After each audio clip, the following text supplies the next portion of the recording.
Here we go. Okay, ladies and gentlemen, boys and girls, children of all ages, Ringside Society presents another exciting episode. I know this is not the normal introduction, but I'm just so excited. I'm pretty much forgetting, what I normally say. But we're back again. So we're here with two special guests. I'm not gonna do the long intro because it's we'll do it another time. But you guys know Kathy Knight. You guys know Rob Bass. Well, we have two special guests today. One of them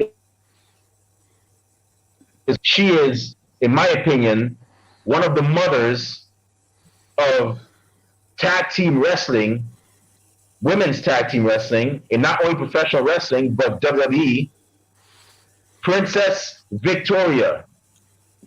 And the other guest we have with us today is a wrestling historian, and he is also the co-author of Princess Victoria's upcoming book, entitled Princess Victoria, A Tale of, and correct me if I'm wrong, Tears, Triumphs, and Turnbuckles. You got it. Mr. John Cosper. How y'all doing tonight? Doing well. Thank you. Thank you for having us. Awesome. It was great to hear from y'all. So, Princess Victoria, it's been a long time since we heard from you. Almost, what was it? December of 2019. And, Yep. You're back with us again. How have things been for you in the last couple of years? Things have been great. In the last year, my bad. Things have been great. The new doctors that I've got, I'm feeling a whole lot better physically. The world is great. I don't have anything to complain about, which, if you know me, that's totally unusual. And because of John, a book that I've been trying to get out for since 1998 is going to be published here in just a few weeks. Just a few Thank days. you, John. Yeah, we'll have it by next weekend. It should be up on Amazon. Very nice. Yep. Very nice. I'm actually looking forward to actually reading that book. I'm definitely gonna go ahead and purchase it. I always enjoy reading like stuff regarding wrestling, backstage, people's stories like regarding their journeys and so on. I really and truly look forward to actually reading that real soon. Well, Remy, I want you to prepare yourself, because this isn't just about my wrestling career. This is about me growing up and some things that happened to me. And it's not all daffodils and sunshine. And I tell it with a pretty honest tongue. One of the reasons that I'm publishing this book is to help people that were in my position when I was a kid, and letting them know that just because it's dark today doesn't mean the sun's not going to shine tomorrow. Right, of course. And I heard a bit of your story on a bit of it on Dark Side of the Ring. And Princess, I always tell people, if they want to know what episode of Ringside Society I got in my feelings on, it was always the episode that you were on. That episode you were on, almost 2 years ago. Because, I always felt that, you never got your props. You never got your flowers from WWE. And that's something that I believe in, giving people their flowers while they're alive. Don't give them their flowers when they're dead and can't smell. Give them their flowers while they're alive. Exactly. And the fact that you put your body on. Exactly. It's the same thing that I. Go ahead. Where'd he go? Not sure. I think we got a touch of a delay on his feed. He's probably trying to fix that, I guess. So. Well, it's like I say, I don't want flowers. I used to tell my husband, don't order me flowers. Plant me flowers. They last a lot longer. There you go. There you go. Yep. That's a good one. I never heard that one. That's a good one. I like that. Well, with $60, you can buy this really pretty, vase with some flowers in it. But for $60, my God, the flowers you can plant. Oh Mhm. yeah, that's right. And I've actually got a picture of him somewhere where he did exactly like I asked, and he went and bought enough flowers to cover a 3-foot wide by 20-foot long stretch along my fence. Oh wow. Yeah. Oh, it was probably a pain trying to weed that all the time, wasn't it? No, I just let the kid get in trouble, and when he Oh, got yeah. on restriction, I sent there you him go. to weeding. There you go. That's right. See, that's why I think my parents, they had kids for, whenever we were on restriction or whatever, it was like, yep, go out, dig a hole, go out, yeah, pull up the weeds, there you go.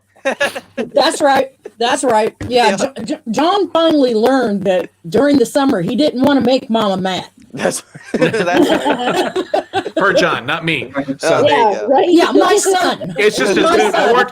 I've worked with enough people in this business. It's just assumed. Yeah, I probably should not make Princess Victoria That's right. mad. That's so. right. That's Yeah, right. Yeah, So- that's true. My mom was old school. She'd Yeah. be like, go out and get a switch. She was like, oh man. You know what the stupid thing was? Is when I was a kid, that was the go-to. Yeah. Go out and pick a switch.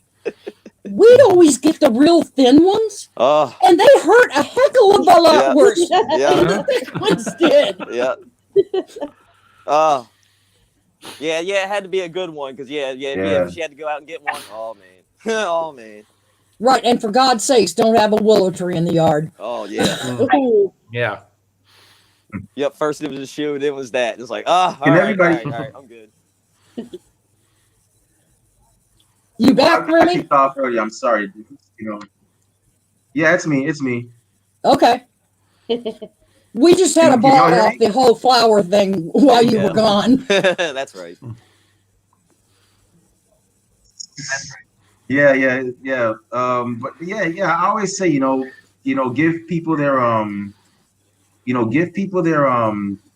flowers while they're alive. Don't wait until they're dead to and they can't smell them and to give them that. But yeah, I really look forward to actually reading that book. I'm looking forward to hearing your side of the story. I've always held you in high regard, believe it or not. But you know what thing, Princess, I gotta say, all these promotions, you got Shine, you got Shimmer, you got WSU. I'm surprised that nobody with a female division or a female promotion has actually said, you know something? I'm having tag team titles. Let me hire Princess Victoria to present these tag team titles to the winners as a showing of a passing of the torch. That was, to me, something that Vince McMahon missed out on. When he had Sasha and Bailey winners, he could have been like, and I know he has the money. You can't tell me otherwise. He has the money to fly you out there. He could have actually capitalized on that moment. Yeah, You know? but he knows, and I've said it I know. more than once, that I don't want anything to do with the WWE. His dad treated me well. His dad presented the women properly. But to this day, there's not enough money. Then he doesn't have enough money to get me to say yes to go into their Hall of Fame. Because after the way they've done me, after the way they've done a lot of other wrestlers, I don't want anything to do with them. Just look at Paul White's comments this past week too. Is as to his last appearance on Raw was kind of like, well, that's it. That's the last. They kind of poo-pooed him and made him look like a clown and called him a has-been. He said, fine, I'll go someplace else where I'm respected. And AEW, I think, has done a phenomenal job of connecting the past to the present. Which, Victoria, I was actually going to ask you, if you guys don't mind asking, did you get a chance to watch Britt Baker and Thunder Rosa this week? No, I sure didn't. Okay, I'll send you a link to it. Man. They lit it up on Wednesday night. So Oh, did they? they lit it up. So It was I'll a send blood it to you. feud done right. If anybody's got a link, send it to me, because the one thing I like is to be able to watch a wrestling match today and be turned back into a mark. And there's a lot of the independent promotions that have done that to me. Because they don't, as Remy said, disrespect the old timers. They don't disrespect the women. The women that they have wrestling for them are women wrestlers. They're not models. They're not, TNA. They're wrestlers. Shoot, I've got a list here somewhere. Sumi Sakai is one. Oh shoot, where's that list now? Aha, I found it. I have to write things down now. I'm going to be 60 in May. Oh. And when I go to list these women, I keep forgetting them. And it's like Sumi Sakai, Malaya Hosaka, Kelly Klein, Raven Lake, Ronda Rousey, believe it or not, even though she worked for the WWE. That was one tough lady. Taylor Hendricks, which is one of my favorites. Nyla Rose, who's a very good friend of mine. And all these women, including Madison Miles, when you watch them, they wrestle. They know the difference between a headlock and a hammerlock. Just recently, I understand that the WWE has started presenting women wrestling instead of what they had been presenting. But the independent ones like ROH, AEW, so on and so forth, they've been presenting true women wrestling for several years now. And the WWE is just now catching on that's what the fans want. They're light years ahead. Everybody else is light years ahead. I watch Impact specifically for that reason. It's because the talent roster Impact's got is just amazing. And every week those ladies are putting on killer matches, and they don't get a one-off every week. There's at least 2 matches every week with the ladies. And actually, it was when Jordan Grace got signed, I found out, Jordan Grace is there, and the Rascals and the Chris brothers at the time. And yeah, I haven't stopped watching since. Nice. Yep. You have a link to that match in your inbox too on Facebook, by the way. So thank you. So I've been watching. I'm an old man. I'm 37, about to be 38 in May. I've been watching since 1990, and that match with Thunder Rosa and Britt Baker, I have never seen so much hardcore brutality since, I would say, and I'm talking like where people were like bleeding, since I would say Impact Wrestling 2006. And I would never forget the match. It was the first time I ever saw a female like actually get cut open. It was, I don't know if you know this person, but Mickey Knuckles versus Roxy Laveau. And I saw the stuff they were doing in the ring. I was like, wow, the Knockouts division is light years ahead of the Divas division with this. And I'm probably going to catch some flack for this. I never really cared for the Divas era because, and I know Kathy's going to be like, well, Remy, what she's probably going to take offense to it. She's probably going to chew me out later on. But my thing was, I didn't like the whole thing with, and I'm with girls getting hired because of their looks. I said this freely. I was like, Vince is like looking at his book and looking in model catalogs, and he's like, oh, she looks pretty. She could be the champion of my company. When you had people like Lufisto, you had people like Mischief that were on the grind for all these years, doing it right, but yet, they still have to be on the indies. I thought that was, I never really cared for that era. There were a few that I actually like hold in high respect from, not in terms of like ability, and that was people like, Taryn Terrell. She stayed around. She tried her thing. There was Christy Hemme. Injuries took her out of in-ring action, and then there was Maria Kanellis, who even after WWE, she went to Ring of Honor. So other than that, I never really cared for that era that much. I mean, I watched the matches, but it never really never really impressed me that much. If that's your only, your only exposure to women's wrestling the last however many years, and you're missing that. You just dropped 2 names that I really love. One's Mickey Knuckles, who actually lives around here, and she still puts on a hell of a match. And Lufisto, I think, is the most underrated, most talented woman of the last 20 years that was never been signed to a major company. I love watching both of them. Mickey was in. I always tell people my favorite match I ever saw live. It was at a fan fest up in Fort Wayne, Indiana, where Madman Pondo had done one of his girl fight shows. And the main event was Mickey Knuckles and Dementia DeRose versus Amazing Maria and Samantha Heights. and nobody's paying attention to any of the girls. They put 3 matches on. Nobody's watching. Nobody cares. So Mickey gets out there in the ring and she goes, "How's everybody doing? Everybody wants to see another girl fight?" And she's getting no response. She's like, "All right, this match is no disqualification, falls count anywhere." They fought all over that building. They fought their way back to where the fan fest was, where the autographs were, fought their way around every table. They grabbed the attention of that crowd, had 100 people following them around, Sugar Dunkerson's right in front, streaming the whole thing live. They're throwing girls in garbage cans. The Army recruiters clear off their table, say, "Put them through our table, put them through our table." You know, I saw a girl get body suplexed up a set of bleachers. And the story is that the promoter had a couple come to him and say, "We don't feel safe here because these ladies came fighting around us." So, which I just thought was great. But I mean, they put on the best match. They grabbed a crowd by the throat. I wish there was video of it. I've got a couple clips of it, but man, they just tore it up. It was so much fun. Sounds like they were taught psychology. Mm-hmm. Mm-hmm. You know, they knew the crowd wasn't into it. They knew the crowd was ignoring them, and they said, Absolutely. "All right, what do we have to do to get their attention?" Mm-hmm. And they did. And They did. those type of ladies I appreciate to this day. Mm-hmm. When you mentioned Madman Pondo, I was like, "Oh gosh, I already know something was gonna pop off."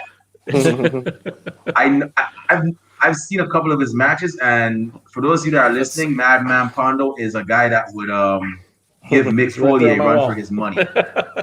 So, but I gotta ask John. So, you know, I always ask all of our guests, you know, how, you know, about what got them to become a fan and so on. So I gotta ask, you know, what was the match or main event that, you know, made you become a fan of professional wrestling? It wasn't a match or anything. It was, I mean, I started hearing about it probably through watching Entertainment Tonight, and when they started the rock and wrestling era, and you started seeing Cyndi Lauper, who I liked, hanging out around with wrestlers, and Mr. T, who I liked from the A-Team, hanging around with wrestlers, and started asking my dad, "Can I watch this stuff?" He's like, "Oh, that stuff's all fake. You don't want to watch that." My grandfather was a huge fan. My parents were not. But I remember them letting me watch an episode of Superstars on a Saturday, and the first guy that comes out is Randy Savage. And Pomp and Circumstance plays. He's coming down. He's got the sequin robe. He's got Miss Elizabeth, and I was pretty much hooked from that point. I mean, I was just like, this is the craziest thing I've ever seen. And so I watched it on and off for a couple of years, and then it was really when I got into junior high. And ironically, we moved from Houston, Texas, to the Louisville, Kentucky area, and I started watching World Class Championship Wrestling on ESPN every afternoon. And that's what really hooked me in was watching the Von Erichs, watching the Freebirds, Percival Pringle, Dingo Warrior, and Brian Adias and the Simpson brothers. That's really what got me really hooked. Ooh, Dingo Warrior. That was a Warrior. Mm-hmm.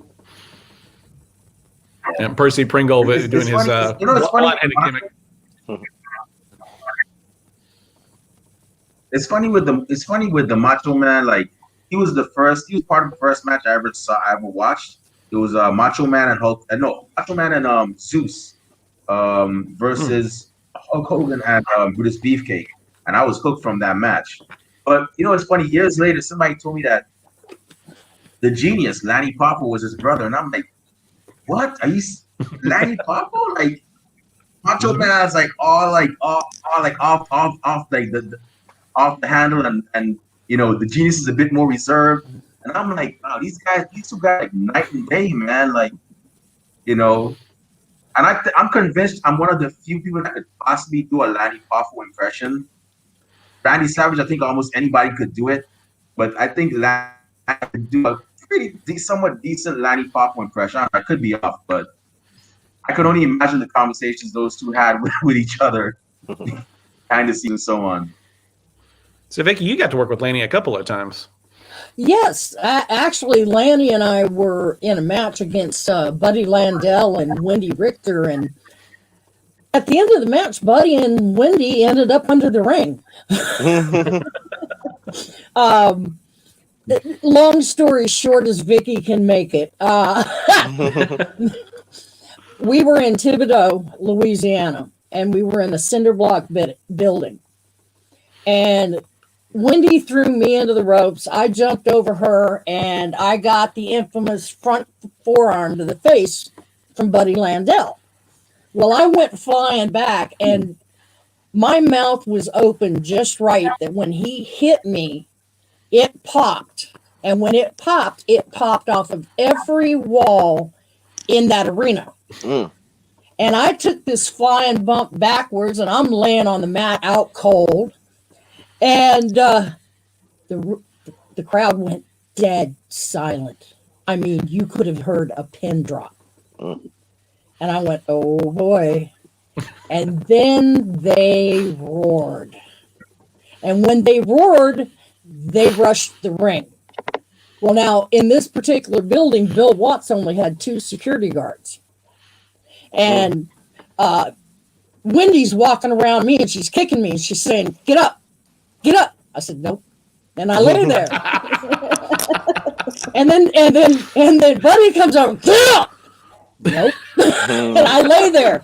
Now, as I'm laying there and they're kicking me, wanting me to get up, the fans are climbing into the ring. Buddy and Wendy had to go under the ring.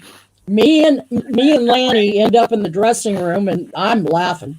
And here comes Buddy and Wendy. Finally, about 20 minutes later, they got enough security out there to get Buddy and Wendy out from underneath the ring. And Buddy walks in the dressing room and he goes, I ain't never doing that crap again. Bill Watts happened to be standing there. He said, oh, yes, you are tomorrow night. That's right. That's right. Wow. Man, that's it. Wrestling must have been wrestling. I wish I could have been. I'd been a fan like way before like 1990, just to like see. Granted, I was probably like what? I probably would have. I was like what in the single digits at that time. But I would have loved to like been a fan like in like my teens, like preteens, like around 10, just growing up during that era. That must have been a lot of fun, really and truly. That's one thing about the crew in the 80s and the early 80s that I ran with. The rule was if you couldn't have fun, you didn't do it. If you got to where you dreaded going to the arena that night, it was time to hang up your boots and go find something else to do. Right. That's true. That's a pretty good policy to go with. Definitely a pretty good one. But my other co-host here, Kathy, when she heard you were coming on the show, she was like very excited. Kathy loves women's wrestling a lot. She drives like she's in Louisiana and she drives all the like I think it was like 5 hours to there you go. Yep. She drives all the way to Houston, Texas to watch. I want one of those. Reality of wrestling. And, you want one of the show? She's very excited to actually very excited to actually have you on the show. So I'm gonna go ahead and turn the floor over to her. And Kathy, go ahead. All right, thanks for me. So first of all, thanks for coming back on the show, Princess Victoria and John for the first time. So you said that you don't want to be in the WWE Hall of Fame, but I want to congratulate you because you are in the 2018 Cauliflower Alley Club. Yes. Thank you for that. That's pretty awesome. And so you were on Dark Side of the Ring, and Remy mentioned that on the other episode that you were on too. But I wanted to ask you like a little bit about behind the scenes stuff. So what was it like? How did they contact you to be on the show, and like what was filming it like for you and everything like that, like behind the scenes of the show? I was sitting on the back porch one day, and I got a phone call from an unknown number, and you swipe down when you see that. And then I got a text from the same unknown number, and it was what was her name? I cannot remember her name for the life of me right now. Anyway, it was her contacting me there, and at the same time that I was getting this text on my phone, I got a private message on Facebook. And I, of course, I'm from the era where everything is a gimmick and somebody's, it's a rib, somebody's out to rip you off, So I didn't pay much attention to either one. And then I got another one. And I said, and they mentioned the name Vice TV. So I went and I did some background work on the computer, of course, and I saw what they were doing, and I agreed to do the show. You know, they came to the house, very professional, very, very professional. They had enough equipment with them to do an interview with me that filled an entire work van with no seats in it. Wow. And they spent 10 hours here at the house interviewing me.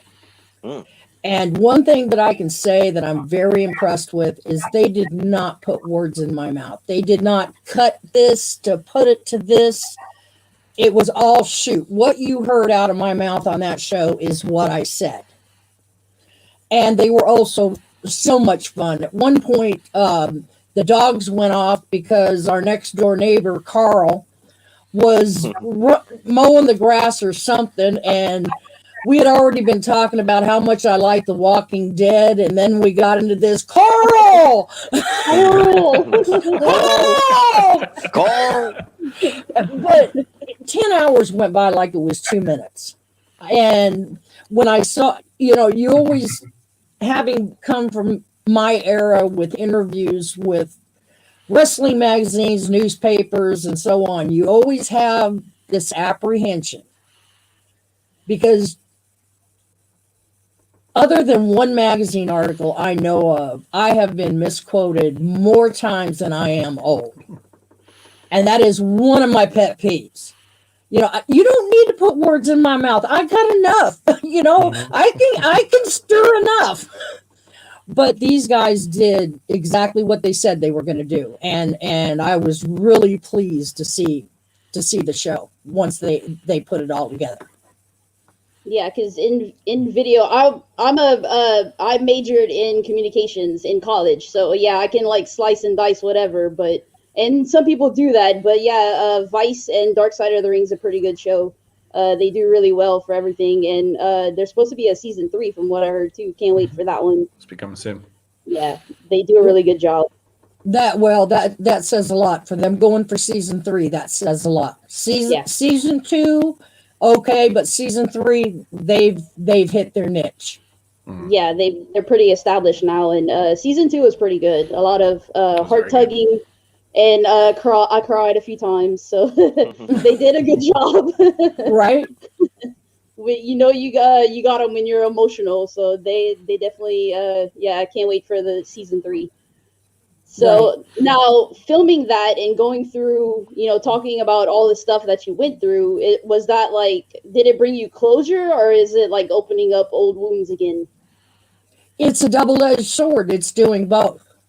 The only thing that kind of aggravates me is that Moolah's dead, because I would give my left arm and my right leg to face her with what I know now. Wow. To have found out that instead of telling the girls that I broke my neck and I couldn't wrestle anymore, having found out that she told them I was in prison for doing cocaine and told my brothers and my sisters that, told the promoters that there was no reason for it.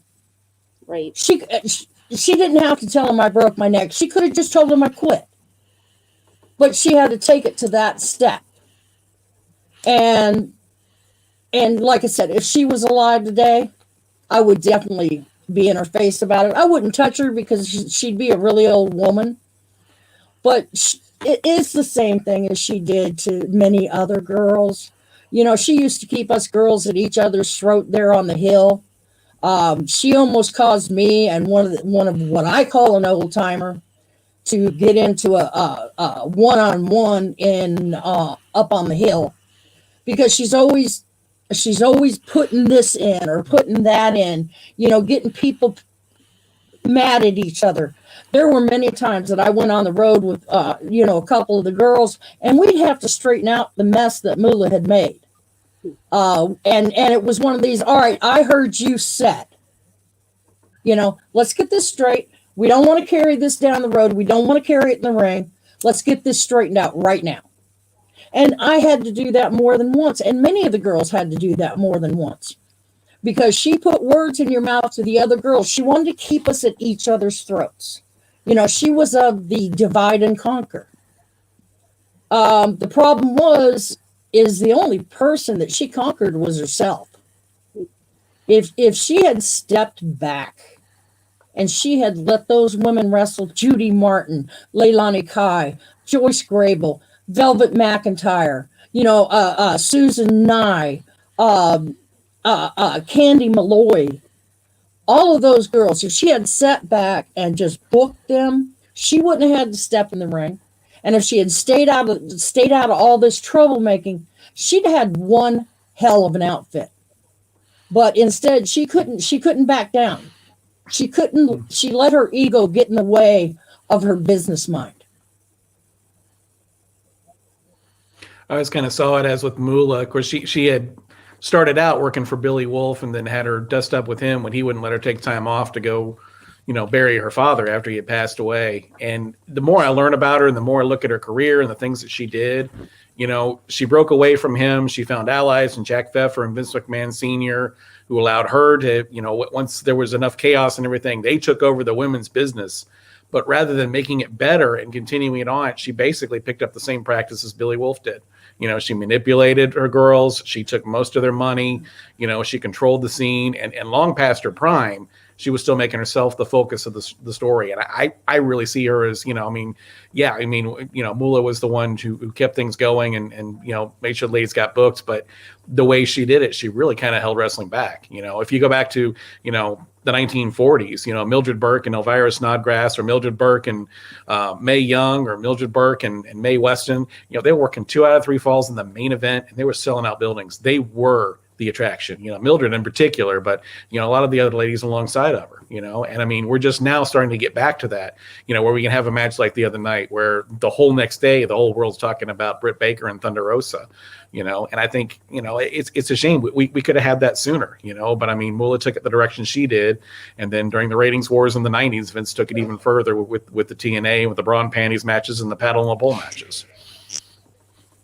Yeah, he tends to go 2 steps forward, 10 steps back, as I put it, with pretty much everything, not just the women, but yeah. And then with what Princess Victoria was saying, it's like women there's a sisterhood for women.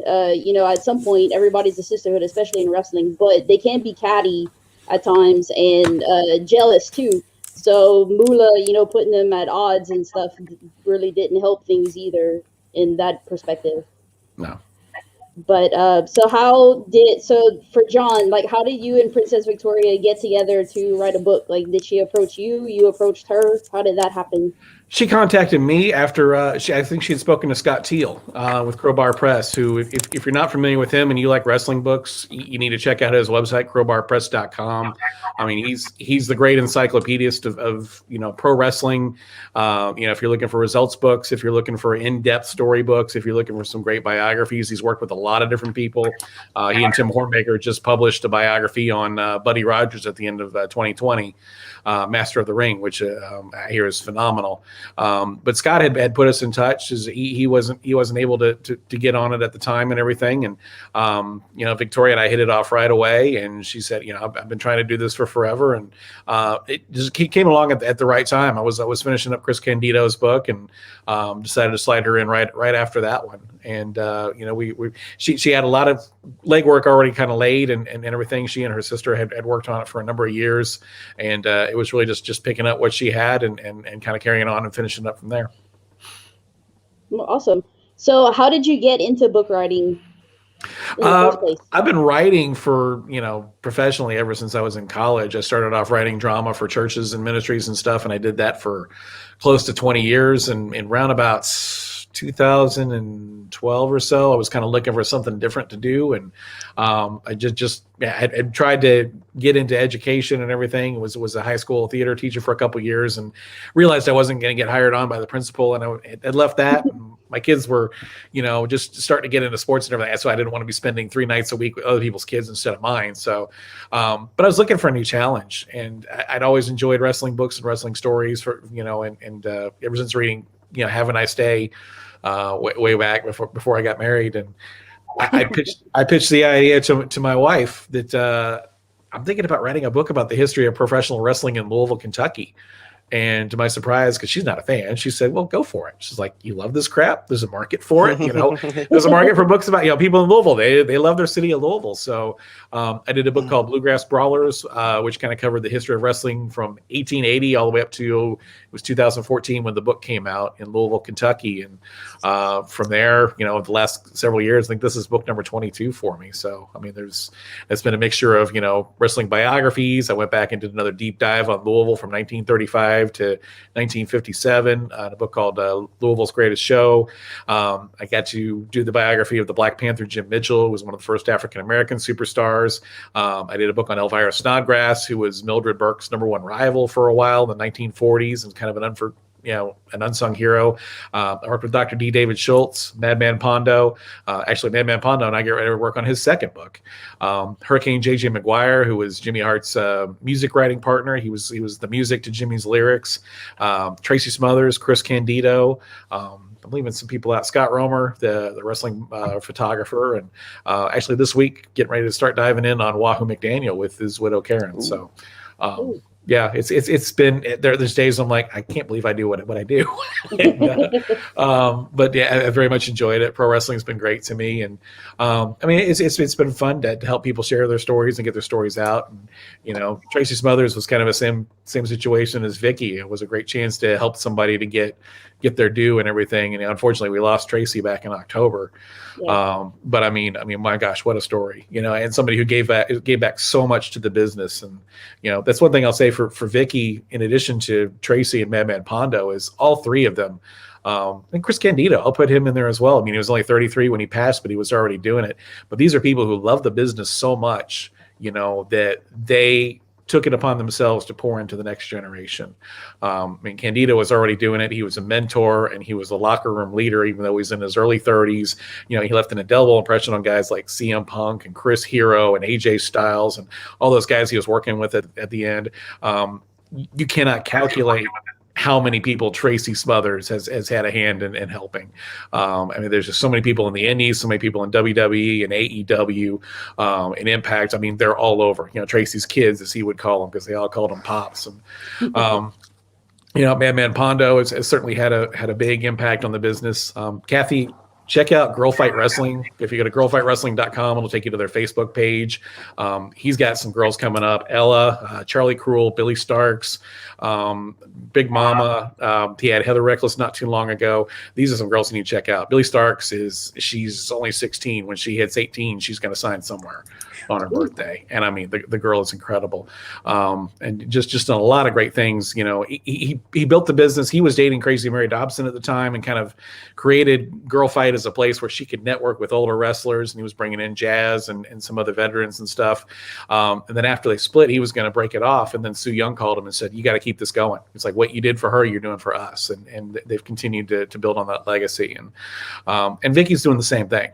Vicky's got a lot of kids, in different indies that she's gone and visited. She'll take the time, she'll get in the ring with people, she'll help to discuss, hey, this is how you do it, and teaching them the psychology.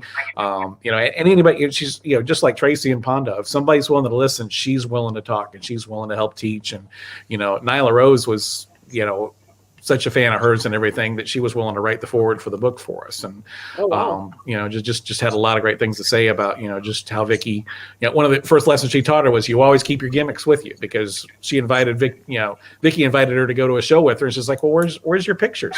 Well, I didn't bring any of them. Well, go get them. Go get something out of your car so you can sign autographs. You're here and you're a wrestler. So, put yourself out there. But, she certainly got her, pupils out there that they may not be officially trained by, but they're her wrestling kids, just like Tracy and just like Pondo have, and they're learning from her.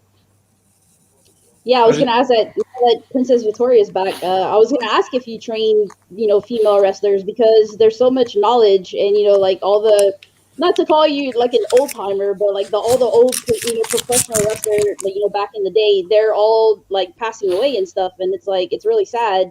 And, you have to pass that knowledge on, before people pass away. So I was wondering if you did train wrestlers, all the knowledge that you had. But, yeah, John said that you do. So that's pretty good. I'm glad that you do that for the younger, female talent. And not just female talent. I would hope you would, maybe teach the male talent too. I have. I actually, a friend of mine had a promotion here in Portland, and he invited me not only to the first match that they were putting on, but to his training session.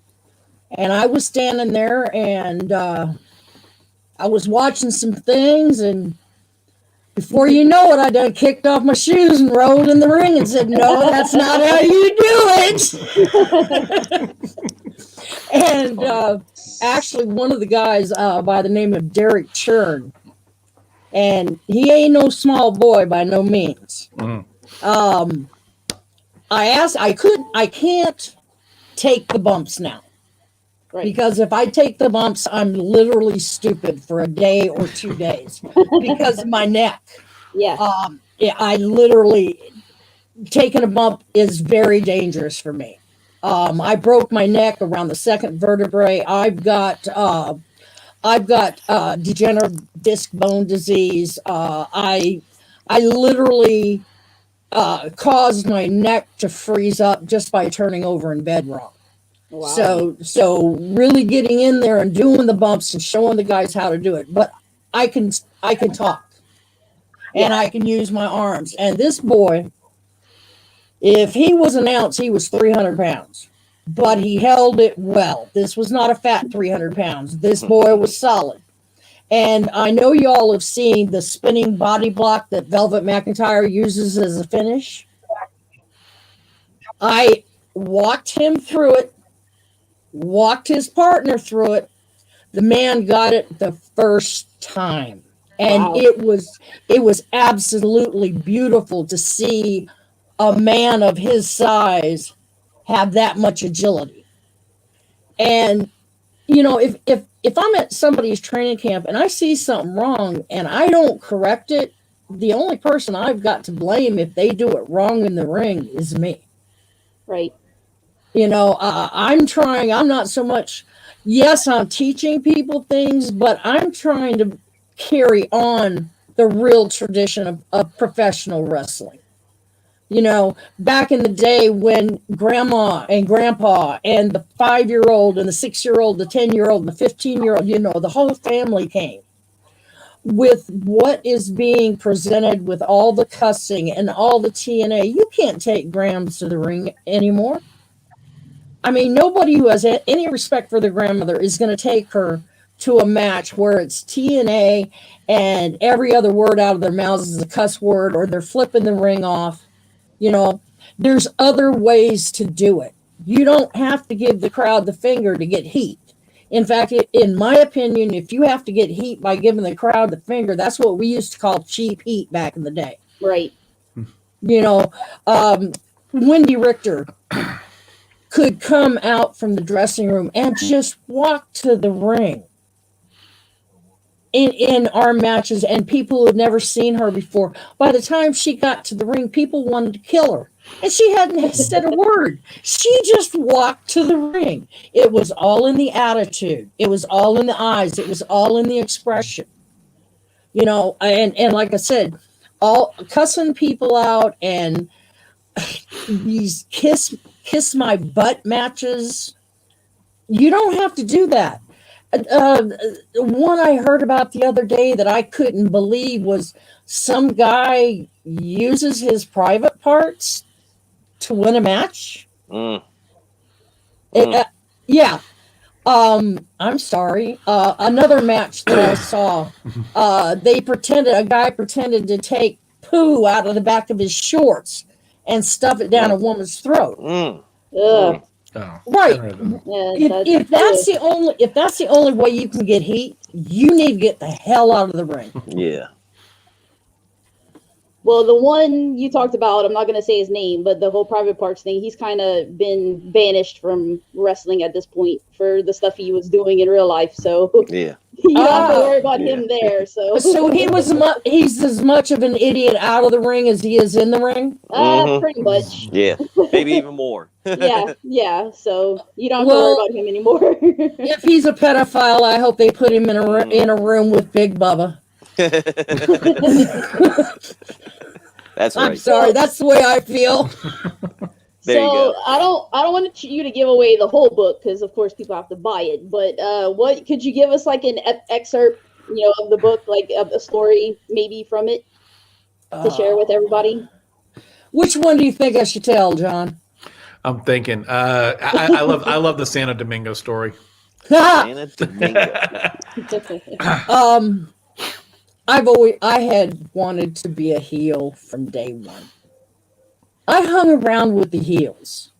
The heels, it was just, those were my peeps. So I wanted to be a heel. And Sandy told me, nope, you're an Indian, you're a babyface. Finally, after 3 years of wrestling, almost 4, Wendy Richter and I go on a tour. One of the stops was Santo Domingo. Well, when we got there, their vice president had died.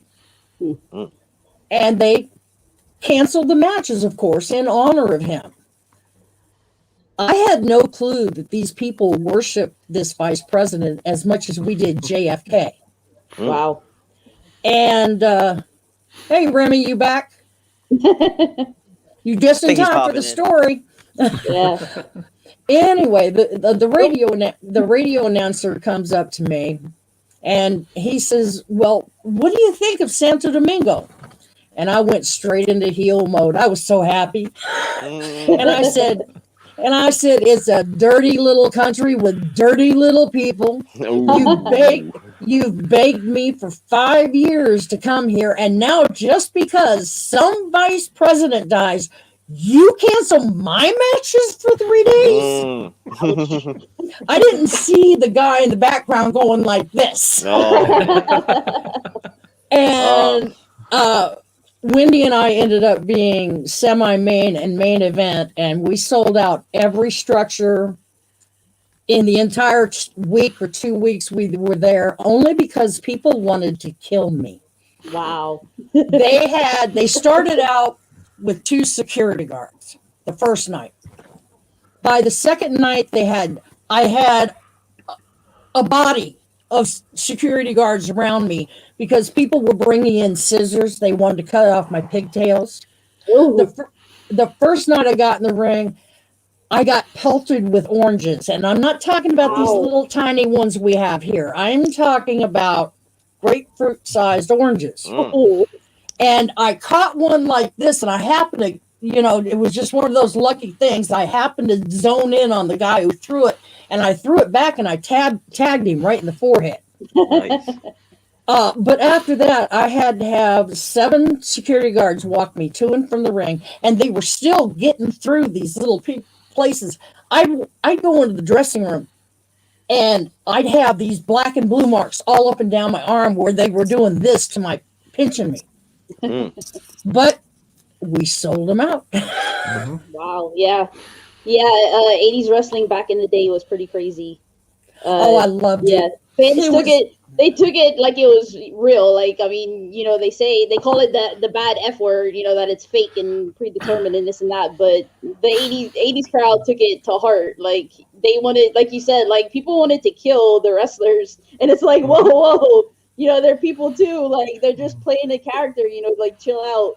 Well, for instance, Roddy Piper was shot and stabbed. Yeah. He's been stabbed he was stabbed 7 different times. And was it Mae Young? I think it was Mae Young who was shot back in the 50s or 60s. Ooh. Wasn't it, John? I don't know if Mae was shot back then. Who was it? She apparently left a guy for dead out in the desert at one point, but I don't remember her being shot. I can actually believe that. That's one of the stories I've heard. That's awesome. We're talking about heat, though. Of course, back in the the 40s during the war, a lot of Hawaiians and a lot of people who were native born but were of Asian descent, became Japanese to get the heat. And a lot of guys, Baron von Raschke is a farm boy from Nebraska, and people would adopt the foreign personalities. But when I work with Lord Leslie Carlton's daughter on his book, he was actually descended from Hungarian royalty. And she asked her dad, when you became your character, why did you become British royalty instead of Hungarian or Austrian or German? He's like, because I wanted them to hate me. I didn't want them to want to kill me. So, even going way back then, you got to protect yourself. Absolutely correct. And a lot of people don't realize that back in the day, the girls got that kind of heat. There was one match that Wendy and I had in Philadelphia. I believe it was Philadelphia. And I threw her out of the ropes, and this big old boy, and when I say big old boy, I mean big old boy, come out of the crowd, and he had a pair of cowboy boots on. And he stomped her where nobody should stomp anybody. And I came through the ropes after him. And I told him straight up, as the security guards are grabbing him, I told him straight up, that's not your job. You stay out of my business. And I believe that to this day. If you're a fan, you have no right to put your hands on any wrestler, no matter how much you hate them. They're doing a job. The other guy is doing a job. You let the wrestler that's wrestling the guy you hate do what you want to do. Other than that, you keep your hands to yourself, because personally, you get in the ring and you hurt somebody I'm wrestling, I'm coming after you. Yeah. So in Elvira Snodgrass's bio that I wrote, there's a story about a fan coming out of the ring and trying to get at her or somebody. I don't remember the exact details, but that evening in the hotel, she spotted the fan in an elevator and went after him. You didn't mess with them back then either. So no. Well, see, that's one thing. That's one of the main things that was Sandy's rule, and he told me this point blank. I don't care that you're a woman. I don't care that you weigh 150 pounds. If a fan that weighs 400 pounds gets in this ring and you can't take him out, you have no business in this ring. And Sandy taught me two things. I call it the mama hold. And that's where you take somebody's finger, you put one finger right here, you put your thumb right here, and you turn. And I can put you on your knees with these two fingers. The other one, of course, is a side kick to the knee. It works wonders. I don't care how big you are. If I take out your legs, you ain't doing nothing. No. So what was it like back in the 80s? Because like right now, female wrestlers still get, cat calls and things like that. And like men don't take it very seriously. But it sounds like from what you said, like, men had more kind of respect for women, I guess, back then as wrestlers. But did you get like the cat calls and the nasty, like women can't wrestle, that kind of thing? Actually, I can't remember that ever happening to me or any other woman that was, in the ring with me. I think if you watch any match that I'm in with anybody else, you will not hear the cat calls. You'll hear them chanting Princess Victoria. You'll hear them doing the woo woo woo, which I don't take as an insult. Some Indians might take that as an insult. Some Indians might take it as an insult that I refer to myself as Indian instead of Native, or indigenous. But I can never recall being disrespected like that or seeing any other woman disrespected like that. I can tell you that once I was watching wrestling pre-1987, before I almost kicked a hole in my DLP TV, I was watching these girls go into the ring, and my thought was, oh my God, they're setting themselves up. They're walking in the ring. They've got, 3 triangles and butt floss on. They're not wrestling. They're doing the TNA show. There's no, this much fear is all it takes to stop somebody from putting their hands on you. And the wrestling that I saw that was coming out of WWE at that time, to me, he was setting those girls up. Seriously. He did in fact, the night I almost kicked the front out of my DLP TV, there was a portion where he even disrespected his own wife, Linda. And it was I can't remember who it was. It was a heel manager broke into Vinny's house and grabbed Linda and went to say, well, your husband did this, your husband did that. And as he goes to lead her up to the stairs, which you know are where the bedrooms are, he says, and now you're going to pay for what he's done. How could you do that to your own wife? How could you disrespect your own wife like that and set her up? But that was the night I quit watching WWE. And I haven't, to be honest with you, I watched a couple of Ronda's matches on YouTube. But other than that, I have not even ventured to watch the WWE since that day. And that was late 86, early 87. Wow.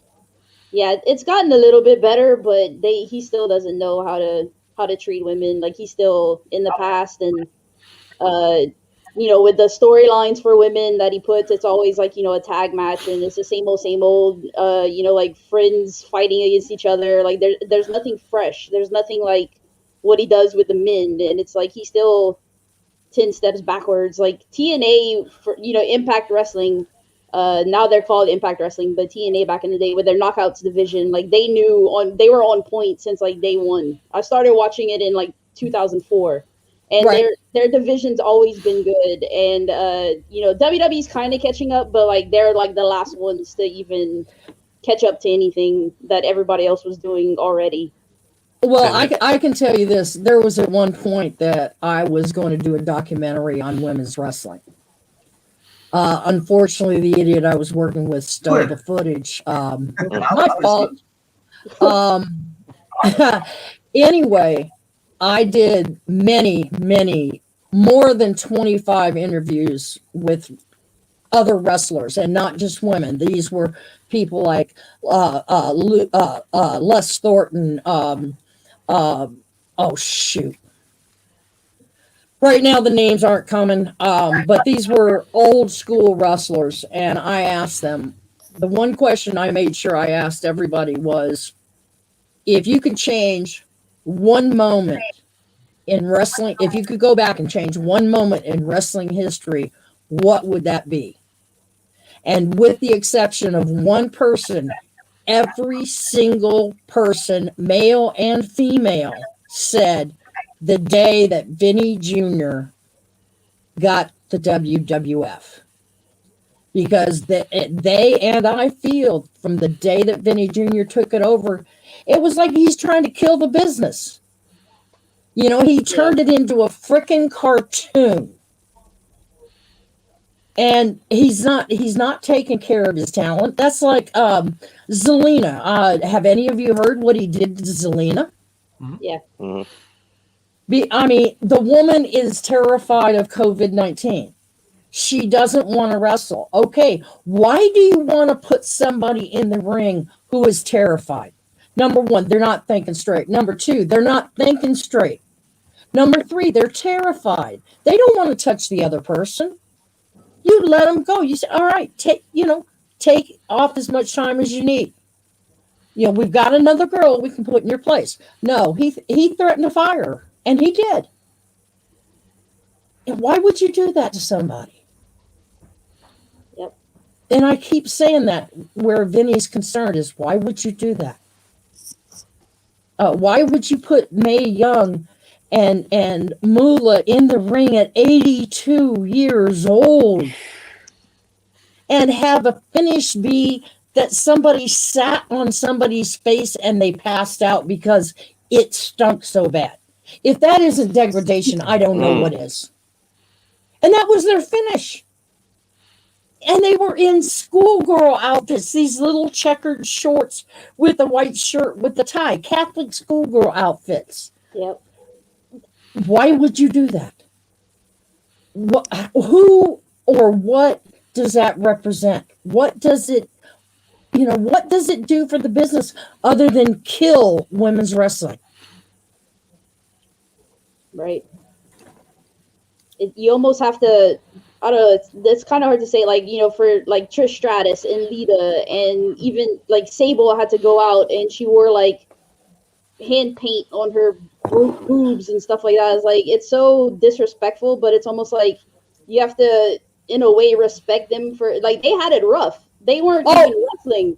They were out there doing all kinds of crazy stuff, and it's like, no, please don't get me wrong. I don't blame the women. Right.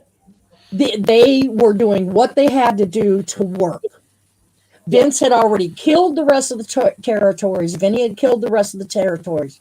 I understand where their frame of mind was. Mm-hmm. I totally understand. I want to work. I want to wrestle. Believe me, I get that. It's not their fault. Right. It's just like Owen Hart's death. That's not Russo's fault. Yes, Russo designed it, but in the very end, guess who had the okay on it? Yeah. Vinny. Vinny killed Owen Hart. Vinny killed Eddie Guerrero. And I can go on and on and on. You know, Chris Benoit, is that how you say it? Yeah. Chris Benoit. In my day, if somebody like Chris had come in and he was in the mental state he was in, Don Owens, Bill Watts, I know for a fact, Elton Owens, they would have said, all right, dude, this is what happens. You go, here's a doctor, you go see him, you get yourself on whatever medications you need, you get yourself straightened out, or you don't wrestle for me. Right. Vinny let it go on. And on top of that, Chris was taking steroids on top of being a manic depressant. Mm-hmm. Do you know what steroids do to you? Mm. Yeah. Right? It's not called roid rage for no reason. Right. And you add that on top of a mental illness. And there's nothing wrong with having a mental illness. There is something wrong with not getting it taken care of, with not taking your medication. Or not letting somebody take care of it. Huh? Or not letting somebody step out and take care of it when they absolutely correct. Yeah. You know, this is the kind of thing.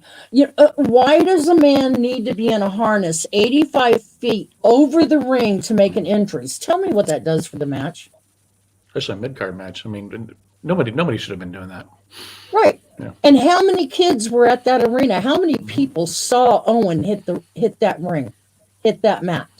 There was absolutely no reason for it. It didn't put the match over if he had landed well. It had nothing to do with the match. You know? As you can tell, I have absolutely no respect for Vinny. It's not that I have a little respect, I have none. Yeah, and you being in Dark Side of the Ring, say, too, if I had like, a time machine and I could go back in time, Owen Hart would have Say definitely what? one of the guys I would save. I always said, if I had a time machine, a DeLorean, a time traveling telephone booth, whatever Doctor Who used to go back in time, I'll go back to that exact day and try my Owen, because Owen was one of my favorite wrestlers. I enjoyed. I related to him a lot. I knew Owen well. I felt so bad. I knew Owen well. The Hart, when I went to Calgary and I worked for the Harts, they treated me like $1 million. You know, we stayed at Owen's house, we stayed at Bruce's house, we stayed at the old man at Stu's house. You know, they made sure that we had a ride to every place, and all those boys were raised right. Stu taught them respect. And I've been at the house when all the boys were there, and it was, Mama, can I?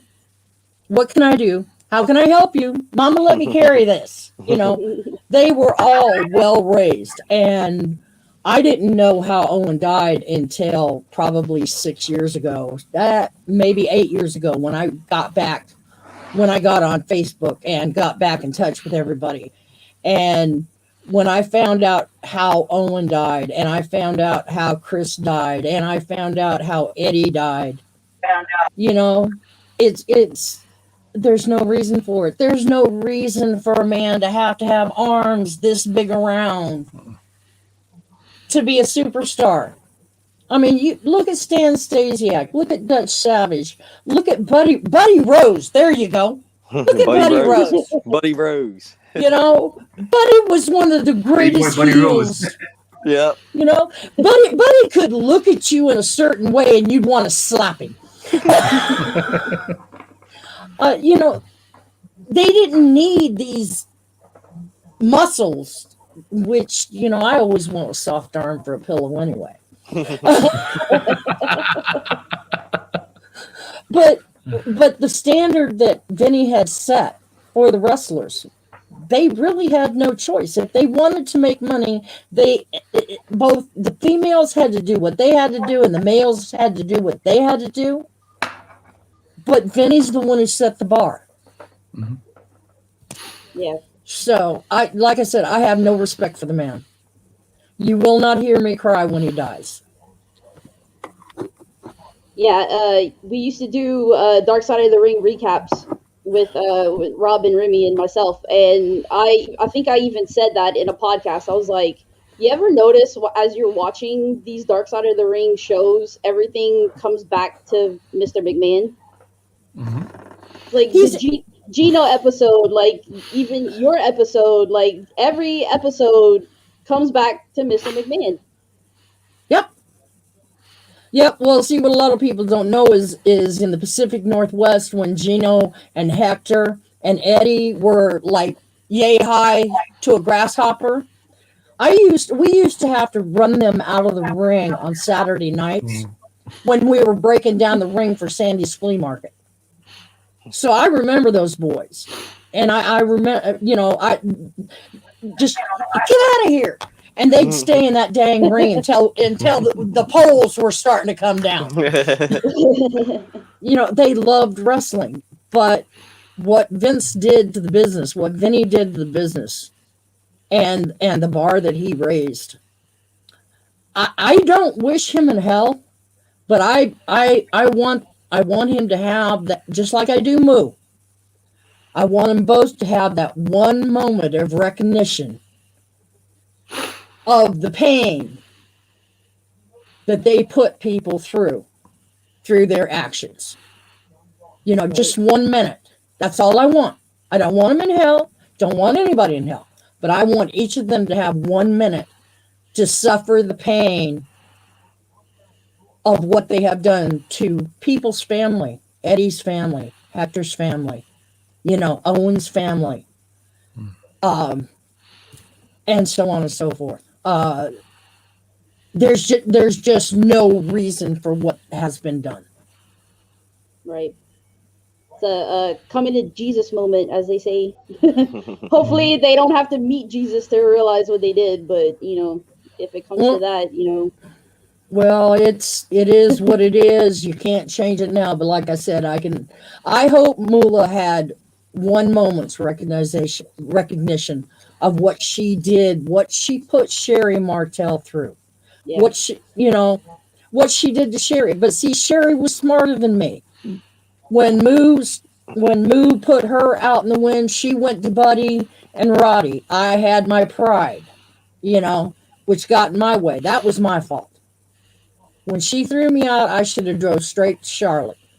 But I was so embarrassed that my heart was broke. Mm-hmm. You know, I never expected the business to treat me like that, because I'd been treated different by Don Owens, Sandy Barr, Elton Owens. You know, when somebody got injured back in my day before I went to Moolah, the promoters took care of them. They took care of me. I broke my collarbone. They still booked me. They had me being a manager to one of the other wrestlers until my collarbone healed. They also paid the hospital bill. I never saw the hospital bill because I broke it in the ring. But Benny doesn't do that, and I know that for a fact. Yeah, I actually have a story about Sherry. Not so much Sherry, but her son. So you can go to like the arena before the show and try to meet wrestlers. And I had seen some of my friends do that before. So I was like, oh, well, I'm going to try it too. So I'm outside. This is about like 2015. And I'm in Lafayette, Louisiana at the Cajun Dome. And I'm waiting to see if I can meet any wrestlers. And I hear in the background, this guy behind me, he starts kind of tearing up. And he's like, man, I miss my mom. And the way he talked, I kind of figured it out that he was Sherry. He was Sensational Sherry's son. So I turned back to him and I'm like, "Are you talking about Sherry?" He goes, "Yeah." And then he has a tattoo like in the middle of his chest, and he showed it to me, and it says Sherry. So it's like, it's really cool. It's kind of not funny, weird, but kind of funny, ironic how things happen like in wrestling, even as a fan. Like I was like, the first time I tried to meet wrestlers, I actually met Sherry's son. Yeah, so it was pretty neat. Well, yeah, and I'm sorry that he. See, that's another one Vinny hurt. Yeah, Was Sherry's son. You know, I heard how Sherry passed away, but I have questions. I have serious questions because I knew Sherry well. You know, her and I used to lay out on the dock at Moose, and she's the one who taught me to use burnt car oil to get a dark tan, believe it or not. wow. Gee, I wonder why I'm sick these days. I would be out there, you know, spraying on all this coconut crap, and Sherry elbowed. Hey, she said, "Here, try this," and I put it on, and the crop was black and gritty. And I said, "What, Sherry? What the hell is this?" She said, "It's burnt motor oil. Just do what I tell you." Oh. I think I'll keep my paleness. I got so dark that year, and I wish I could find the picture. When I went to Texas, they put me up against a brown wall.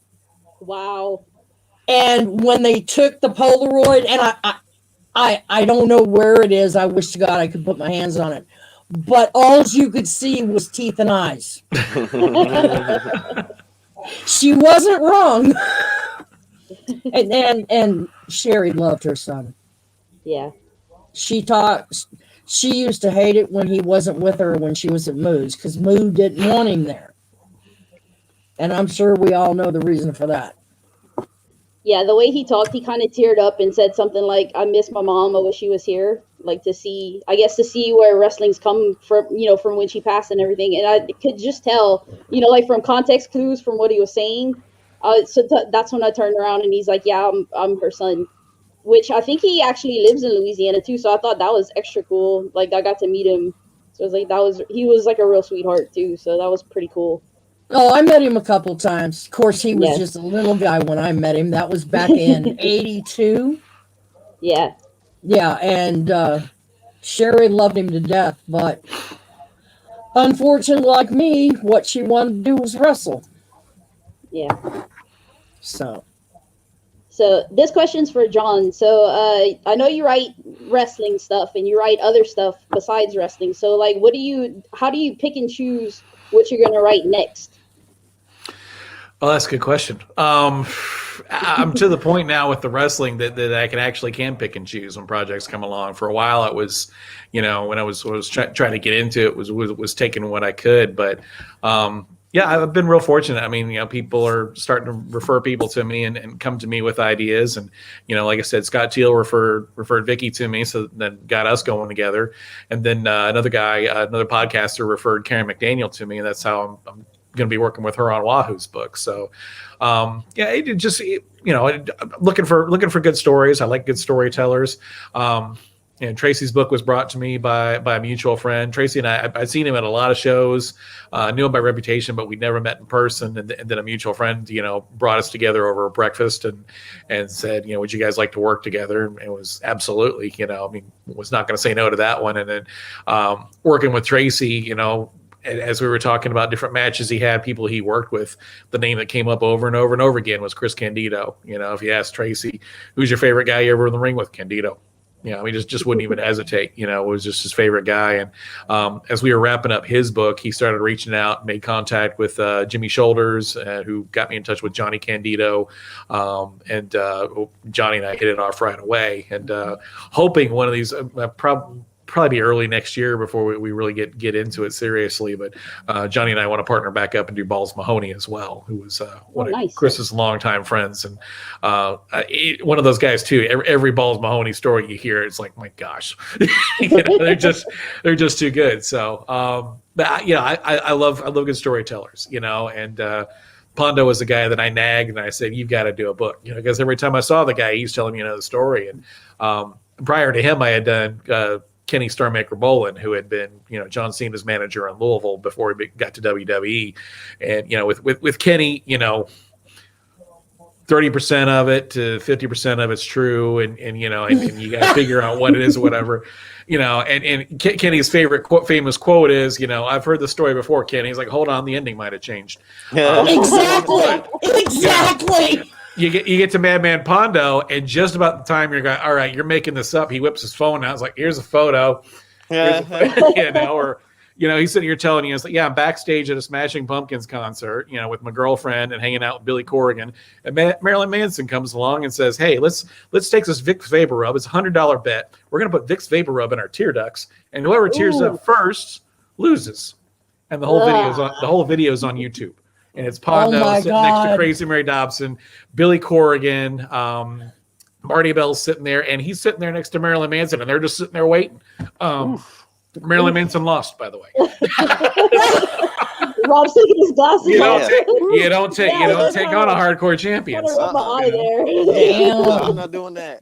But that's what I love is great stories. Great. I was drawn to the Black Panther, Jim Mitchell. That was just a story that grabbed onto me with my first book. This is a guy from Louisville. He was an African-American wrestling in the, 30s and 40s. And what was that like? And, the myth was that there was a color barrier until, Bobo Brazil came along, and that whites couldn't wrestle blacks and everything. There was no color barrier for him. He was main eventing in Indiana, in 1932 against white wrestlers. He was just accepted by the boys. And, the one explanation I was given was, it's like, look, if you can work in the ring, if you can be safe, you're one of the boys and we accept you. We don't care what color you are, what race you are. And besides that, we have a common enemy. It's the promoter who's going to try to cheat us at the end of the night.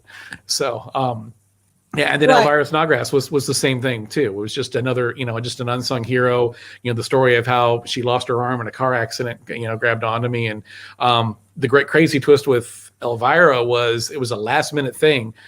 Chris Bergstrom, who runs the Fabulous Ladies of Wrestling group on Facebook, messages me, and I've already had the book proofread twice at this point. He's like, hey, do you know the story about Betty Nichols? Betty Nichols was the last woman to pin Mildred Burke in 1938 in Columbus, Ohio for the women's championship. And then 2 weeks, they went to a no contest the following week. Mildred won it again the week after, and then she held the belts until the mid 1950s. He sends me a photo of of Betty Nichols. It's Elvira, 3 years before Elvira's debut. And we started doing all kinds of digging and research, and actually went to the Pfeffer files, Jack Pfeffer's records in Notre Dame. And he's got files that are cross-referenced with different names. Elvira Snodgrass was the last woman to pin Mildred Burke for the world championship. And nobody knew that until, like I said, last minute discovery. So, I love this stuff, and I love hearing these stories, and I love preserving these stories. And, you get somebody like Vicky who's got an amazing story to tell, or you get Tracy Smothers or Chris Candido. I love what I do. I enjoy it. And being part of preserving these stories it's a thrill to me. Awesome. Well, now to go back to where he was talking about, there being prejudice in the business and him finding out, this is not true. There's only one color a promoter sees. He doesn't see black. He doesn't see white. He doesn't see Hispanic. He sees green. Mm-hmm. Yep. He doesn't care who's in that main event as long as they're putting butts in those seats. And that's all that matters. That's one thing I can say about the business. If you found prejudice in the business, it was because somebody was an idiot, but it wasn't with the promoters. Mm. They didn't care. They wanted to know how many tails you could put in those seats. Yep. Now you'll find, promoters will play off the prejudices of the fans sometimes, but with the right combination of guys in the ring, you can get any crowd to go along with anything.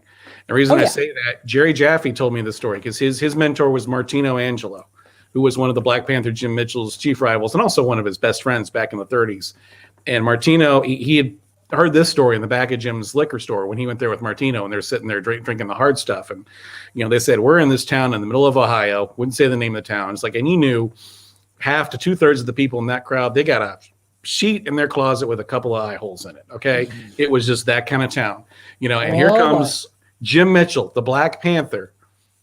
It's supposed to be the baby face in this town. And then here comes Martino Angelo. Martino Angelo was so hot as a heel. This crowd was 100% behind Jim Mitchell.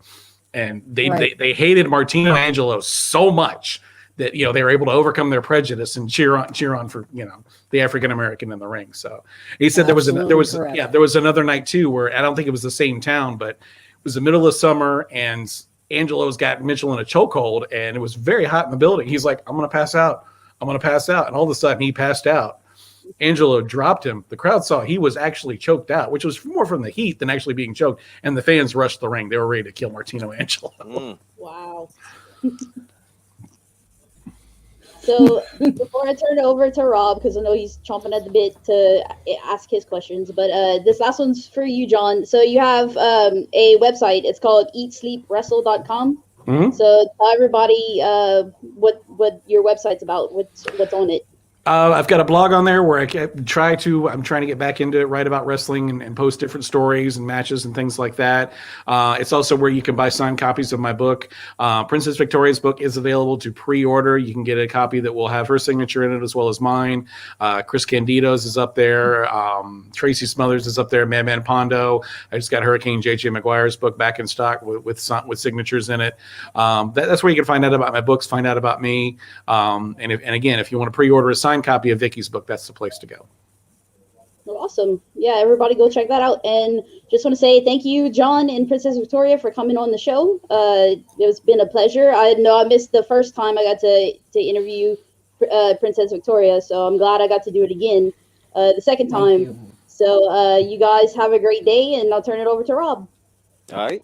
Sweet. Thank you, Kathy. So how's everybody doing today? Princess Victoria, welcome back. How are you doing? I'm doing fine. Thank you for being as patient as you were. You were just kicking back, waiting on your turn. Oh, yeah, it's cool. I was listening to the stories, you know. I mean, I can sit here all day. 10 hours, man. We got 10 hours, a Dark Side of the Ring. I can sit here all day. Princess. Oh, yeah, that's awesome. Yes. I'm just going to say right now, Rob's nickname is the Tranquil Dart of Ringside Society. He's like the most chill person. And when a lot of our guests talk to him, for some reason, they always end up chill. So that's Rob right there. He's like, I would say, I'm like, I don't know if you guys are familiar with the ASCII universe. I'm like Jay, although I don't really cuss a lot. He's like Silent Bob, so you got Silent Rob. He's just chilling all that. So there you go. That's it right there. Go ahead, Rob. He got that remember that name from me, so I gave him that name. That's right. That's right. Yeah, my mom says the same thing. She's like, how do you get a wrestler on there talk about pooping on his own shoe and stuff? You know what I mean? How do you do that? I don't know. It comes out. Story comes out. So what's been new since you've last time you were here? Anything, other than the book, it's a tale of tears, triumphs, and turnbuckles. And it's supposed to come out, next week or the week after? Be available for Amazon next week, yeah. Next week, okay. So what have you been up to other than that? Have you watching new movies, good shows, or anything? Because I'm always trying to something well, my hands have gotten better. I'm making dream catchers again, which tickles me to death. If you look on my website or on my Facebook page, you can see pictures of those. And I make them out of grapevine. I make them out of willow, which is just tickling me because for 8 years, my hands didn't work. Mm-hmm. And to me, making dream catchers is as good as meditation for most people.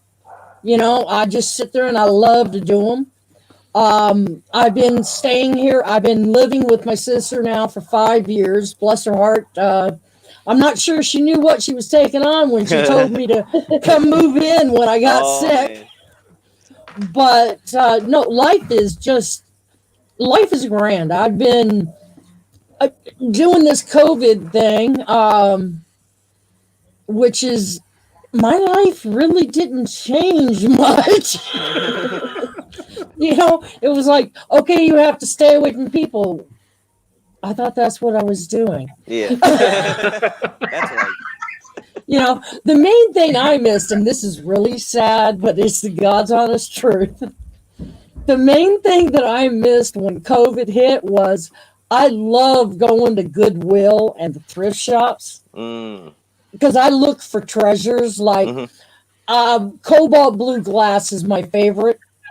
And when I find a $30 piece of glass for 99 cents at Goodwill, I had a good day. That's awesome. And everybody else missed the theaters. They missed the restaurants. They missed traveling here and travel. No, Goodwill was closed for 9 months. Oh man. Oh, that's terrible. Literally the day they opened up, I was there. Were you like those people, where they stand overnight for a movie or a video game or phone release? Were you there overnight waiting, camped out? Come on, Goodwill, I'm waiting. Yeah, I wasn't quite that bad, but I was close. I would drive by and go in the parking lot every day because Albertsons is just down the road where I did the grocery shopping, and I would stop in the parking lot to look at the sign to see if they had, will be opening. Mm-hmm. And when I saw the will be opening sign, I was there. They opened up at 10. I think I was there at 10:30. Oh, nice. That is awesome. Yeah, right. Because I feel the same way. COVID hit. It was like my life hardly didn't change. Like, I didn't get to go to some places and all, but yeah, I stay away from people a lot too. Right. I mean, a couple people. That's it. Family, friends. That's it. That's it. Well, see, I'm not crazy about going out to restaurants. Once in a blue moon, yeah. So I really didn't miss that. I could. The one thing that was cool is I could do the senior thing.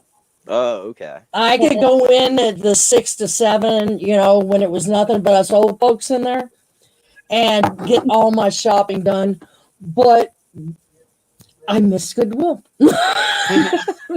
That's right. That's right. Now, earlier today, I stopped over at my aunt's house, and my aunt and my mom, they were wrestling fans when they were younger, and they're about your age. My mom, she's same age as you. Well, she turned 29 in February, and you say you're turning 29 again in what, May? Yeah, 29 with 31 years of experience. There you go. That's right. That's right. That's my mom too. That's my mom. She turned 29 also with 31 years of experience in February. So yeah. So, and I was talking to my aunt, and she was like, I remember Princess Victoria. And I showed her a picture. She's like, yes. I don't remember so many, but yeah, she remembers you. She remembered you wrestling and stuff. I was like, yeah, we got her on. She's like, oh. So, Aunt Patty, if you're all here watching, hey, how you doing? Yeah, but she was tickled to death. Yeah, because I never knew she was a wrestling fan until I went over one day. She was watching us, and she was watching WCW Saturday Night. And I came over there. I'm like, oh, man, you got wrestling on, She's like, oh, I love Flying Brian Pillman. He's my favorite. And all that. I'll tell Brian about that. So I was like, all right, well, I'm watching wrestling with you. She's like, oh, no, you're going to go play with your cousin, your brother and sister and watch them and stuff. I'm watching wrestling. This is my time. I'm like, oh, all right, whatever. I want to watch some wrestling. Hey. She missed out on family bonding time.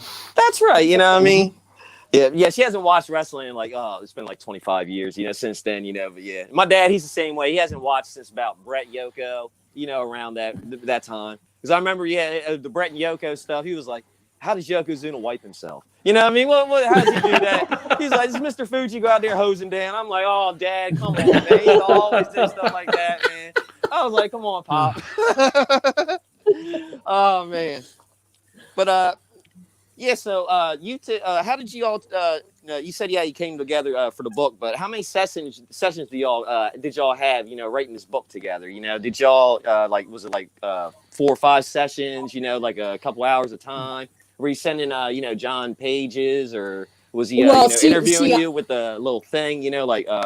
Click, record, bam. It's an Apple phone now. I was smart. I bogged him down to start with. And I just sent him links to all the podcasts I did. Look, he had 8 hours of podcasts, and one of them was 3 hours long. There you go. That's something I've learned is a lot of these stories are out there. So rather than having to have her rehash and go through them again, I did the same thing with Tracy Smothers and did the same thing with Chris Candido. Just get those stories out there and then get them to compile. It's like, okay, what gaps do we need to fill in? What names do we want to omit? And and go from there. Oh, yeah, cool. But we had a couple of phone sessions, and then we had interviews, some of them by text, some of them by phone, with lots of different people. I had a great afternoon of Leilani Kai blowing my text messages up, not just about Vicky, but she really let fly about off the record stuff on the Fabulous Moolah. It was wonderful. That's great. was a delightful. It's just like, of course, none of this gets printed. No, absolutely not. No, There you go. We're focused on Vicky here, so that's right. But boy, I've had so many confessions over the years. It's great.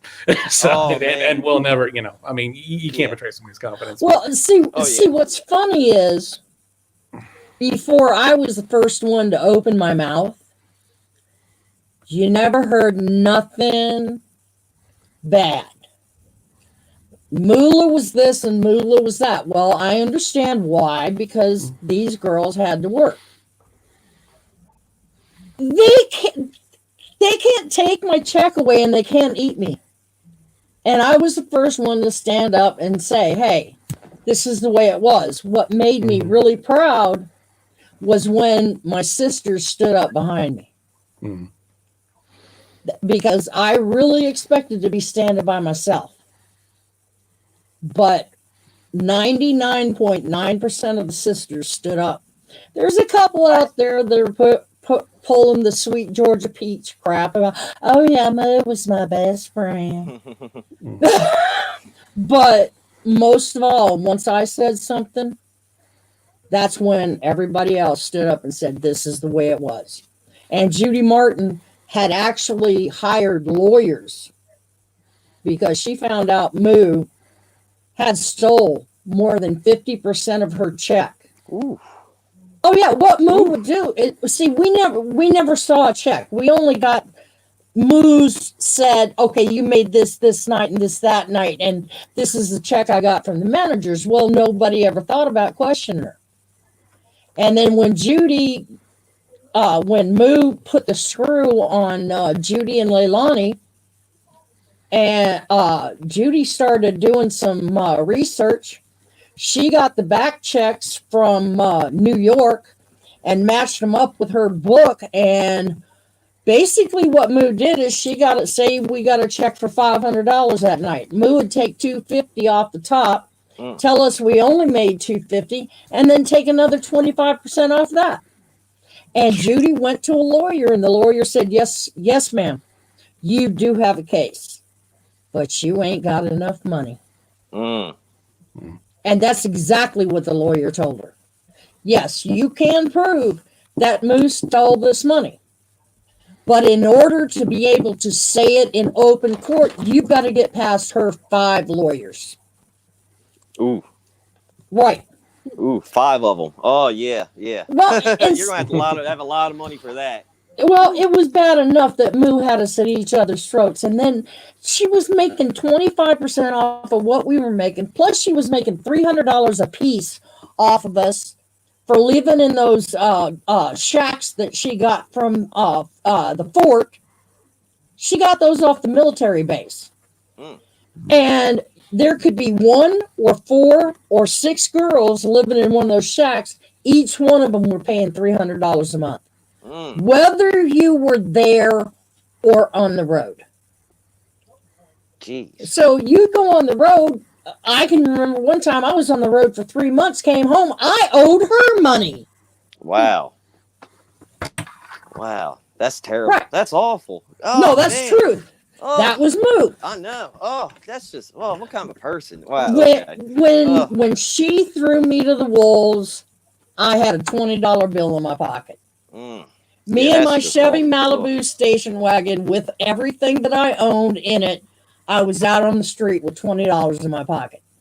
Luckily, I was raised poor. Yeah. $20 help, I'm good for a week. Yeah, there you go. I know how I was raised poor too. You know what I mean? All these people now, they're talking about recession and all this. They're what we call new poor. You know what I mean? I'm old poor, they're new poor. Right. I grew up on Kool-Aid sandwiches. You know what I mean? Kool-Aid sandwiches, you got pinched the bread, and also when you pick it up, it doesn't fall out and underneath. You know? Right. So I have a lap full of Kool-Aid. There you go. You just eat. We used to, when I was, when I ran away, I used to run away to downtown Portland. And we all slept on this wall near the park in downtown Portland, which they just now figured out 50 years later, 45 years later, that there's homeless people there. Oh my God. Well, we'd all put our money together and go to Denny's because they had like 99-cent breakfast. You could get a T-bone for $3.50. A T-bone, 2 eggs, hash browns. We'd all pool our money and go get that. And then on top of that, we get bread, have ketchup sandwiches, and then we get them to bring us all kinds of lemons, and we'd squeeze the lemons into the ice water and pour sugar in it and make our own lemonade for There free. you go.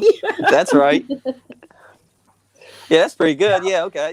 Yeah, there you go. My mom, she would always make me get me to eat these tomato sandwiches. Throw like mayonnaise and salt and pepper on a slice of tomato.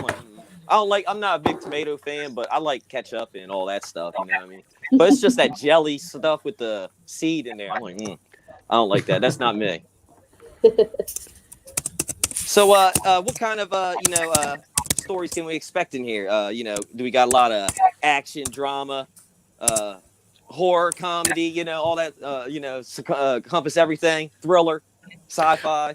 Well, it's a life story, and like she said at the top, I mean, the beginning of it is going to be a pretty harrowing tale for a lot of people to read. Yeah. We lay it out front. There's going to be some very explicit, very dark, very tragic things, discussed in this book. The life she had with her mother and with her stepfather. It's absolutely appalling. It's one of the hardest things I've had to get through, and it was, she worked on that particular part of the book for, probably close to 20 years. Mm-hmm. It was a very harrowing tale, and I mean, and she's very honest about it and very, very upfront about it as to what the story is about. But you go through all that hell and everything like that, and then you get the story of her liberation and how she, started to set out on the road and to run away and to start to explore the world for herself, and the life that she had when she got to go and visit with her grandparents, and how she got to see glimpses of a better life, and then going and making her own life in Portland, starting to hang around at Portland wrestling and getting to know Sandy Barr, getting to know a lot of the guys and everything, and then starting to help out, and then all of a sudden finding herself, basically, as she says, she was tricked into training by Sandy Barr. She's, I got this girl and I need somebody to come work out with the girl, and she trained with the girl for a couple weeks, and all of a sudden the girl was gone, and then she was very quickly replaced by Velvet McIntyre. So it's a complete story about her early childhood and how she escaped from those tragedies, and then she had crammed a whole lot into 4 years of pro wrestling, and we got a lot of great stories, a lot of funny stories about ribs and things that happened on the road, stories from some of her friends. There's some really, really funny stuff in this book. I mean, some of the funniest stuff that I've written in anything. Her adventures with Wendy Richter and traveling around the world are just amazing. It's just a great section of the book. But and then you find out what happened afterwards, and where she went from there. And you find she's somebody who doesn't look back. She doesn't have regrets. She doesn't think, what if? If things hadn't turned out the way that they did, she wouldn't have her son, and she wouldn't have met the love of her life. And I mean, that's, she wouldn't trade any of the stuff that that happened before, to miss out on that particular part of her life. She's led a very full life. She fell deeply in love and got to spend a lot of wonderful years with a man that she truly loved. And she has a son she's very proud of, who just got married in the last couple of years. The story about her and her sister Mary, who she actually never knew when she was growing up, and she found out about her and got to meet her as an adult. It's an amazing story. That video, I can't remember the name of the show, but there's on Mary's, Mary Perret is her name, P-E-R-E-T. If you go and look up her YouTube channel, you can see the TLC show where they were reunited on air for the first time. And it's amazing to watch, and I mean, Vickie's a survivor, she went through some hell as a child. She went through some hell after, she had her injury in the ring and everything. She went through some hell with her first husband, and she survived all of it, and she is an inspirational story, and that you can overcome these things. And, there's a lot of bad people in the world. There's always going to be mullahs, and there's always going to be Vinnies, and there's always going to be people that take advantage of others, but that doesn't mean you have to sit and dwell, and live, with that disappointment and with the terrible things. She's a very happy person, and she's a survivor, and as you guys have seen, a very funny person too. She tells some great stories. She's cool. and she's done a whole lot for a lot of younger people. And so, I mean, really, I guess roundabout way of saying, you're going to have a little bit of everything in this book. You're going to have the tragic childhood story. You're going to have the stories about training. You're going to have stories about wrestling. If you like Roddy Piper, there's some great Roddy Piper stories in this book. She was good buds with him. Buddy Rose, there's a really great story about how he really put her over and put her on the map up in Portland in an 8-person battle royal where she was supposed to be the first person out, and all the guys went to Don Owen and said, you know what, Vicky's going to be the second and last person out tonight. We're going to put her over. Just some great stories. And if you love that particular era of women's wrestling, some great tales about Judy Martin, about Leilani Kai, and about Wendy Richter, and about Velvet McIntyre. Yeah, it's cool. Yeah, and I have a little niece, and I'm glad women's wrestling is the way it is today. Like like the other day, Thunder Rosa versus Britt Baker. Like matches like that. Gotcha. And I'm glad I can go up to her and be like, yeah, have you seen these matches or whatever? I'll show her the women wrestlers and all. She's like, do they beat up the boys? I'm like, oh yeah, they kick the boys' butts. You know what I mean? Yeah. Now, during that attitude era, oh man, I don't know if I could have been like, oh yeah, here's this person. It's like, why is she dancing in there? Why is she wrestling in Jello? Yeah. Why is she wrestling? Oh well, guys, Vince McMahon, it's a bro thing. I'm like, I am glad, it's coming. It's not like that anymore. I can be like, oh look, here's a match. These girls are tearing it up, like Becky Lynch and Ronda. Here you go. Exactly. They're just tearing it up. Yes. Yep. Now, I was doing a little research on you, man, and MJF liked your Chris Candido book, man. So what was that like, man? When MJF, he's a hard guy to please too, man. Everything is like, no, man, get out of here, you peasant. You know what I mean? Like F you and da da da da. But yeah, he was like, this book is awesome. You know what I mean? Blah blah blah. So I definitely have to check that out. You know what I mean? So what was that like and all, man? Listen, MJF is a guy that doesn't break character for anybody. He lives the gimmick. I sat next to him. This is a couple months before AEW started to form and everything, but I sat next to him at a local show, selling gimmicks, and I listened to him tell a guy, "You're too fat. I don't want you to buy my shirt." Okay, I mean, this is who he is. Okay, when I heard the story about him flipping off the little kid, I was like, that's the guy. And there's another guy up in New York, Mr. Darius Carter. He's the same way. He didn't even sell gimmicks. He's like, I'm a heel. You're not supposed to buy my stuff. I don't want you to buy my stuff. I'm the heel. But the way MJF did it, I mean, it was on brand for MJF. It was as high as close to a out and out compliment and endorsement as somebody like MJF will give you. Johnny and I were thrilled with it. So, and I mean, the cool thing is that book's made the rounds. I know a lot of people have been reading that book backstage at AEW. So, which is really cool. And it's always cool. I hear from Chris Hero when he was working with NXT. He's like, yeah, this guy in the back of your bus is reading your book, and this guy, Brooklyn Brawlers, reading your book. And it's always cool to hear back when people at different companies are reading the book. But I know the Candido book has definitely made the rounds at AEW, which is really cool. Oh yeah, that is awesome. Yeah, and you were saying you can the Princess Victoria book, you can pre-order it right now at eatsleepwrestle.com, right? That's correct. Yeah, you can pre-order the book. It'll probably help. Hoping that they're supposed to get here next weekend, so I'll be shipping them out on Monday if you order this week. So and you can pre-order her signed copy of the book. We're live right now, right?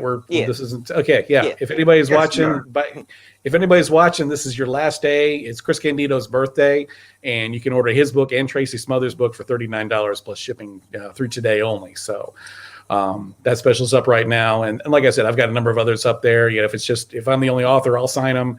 But if they're, JJ's book or Pondo's book or Tracy's or anything like that, they're signed by them as well. So go check it out, eatsleepwrestle.com.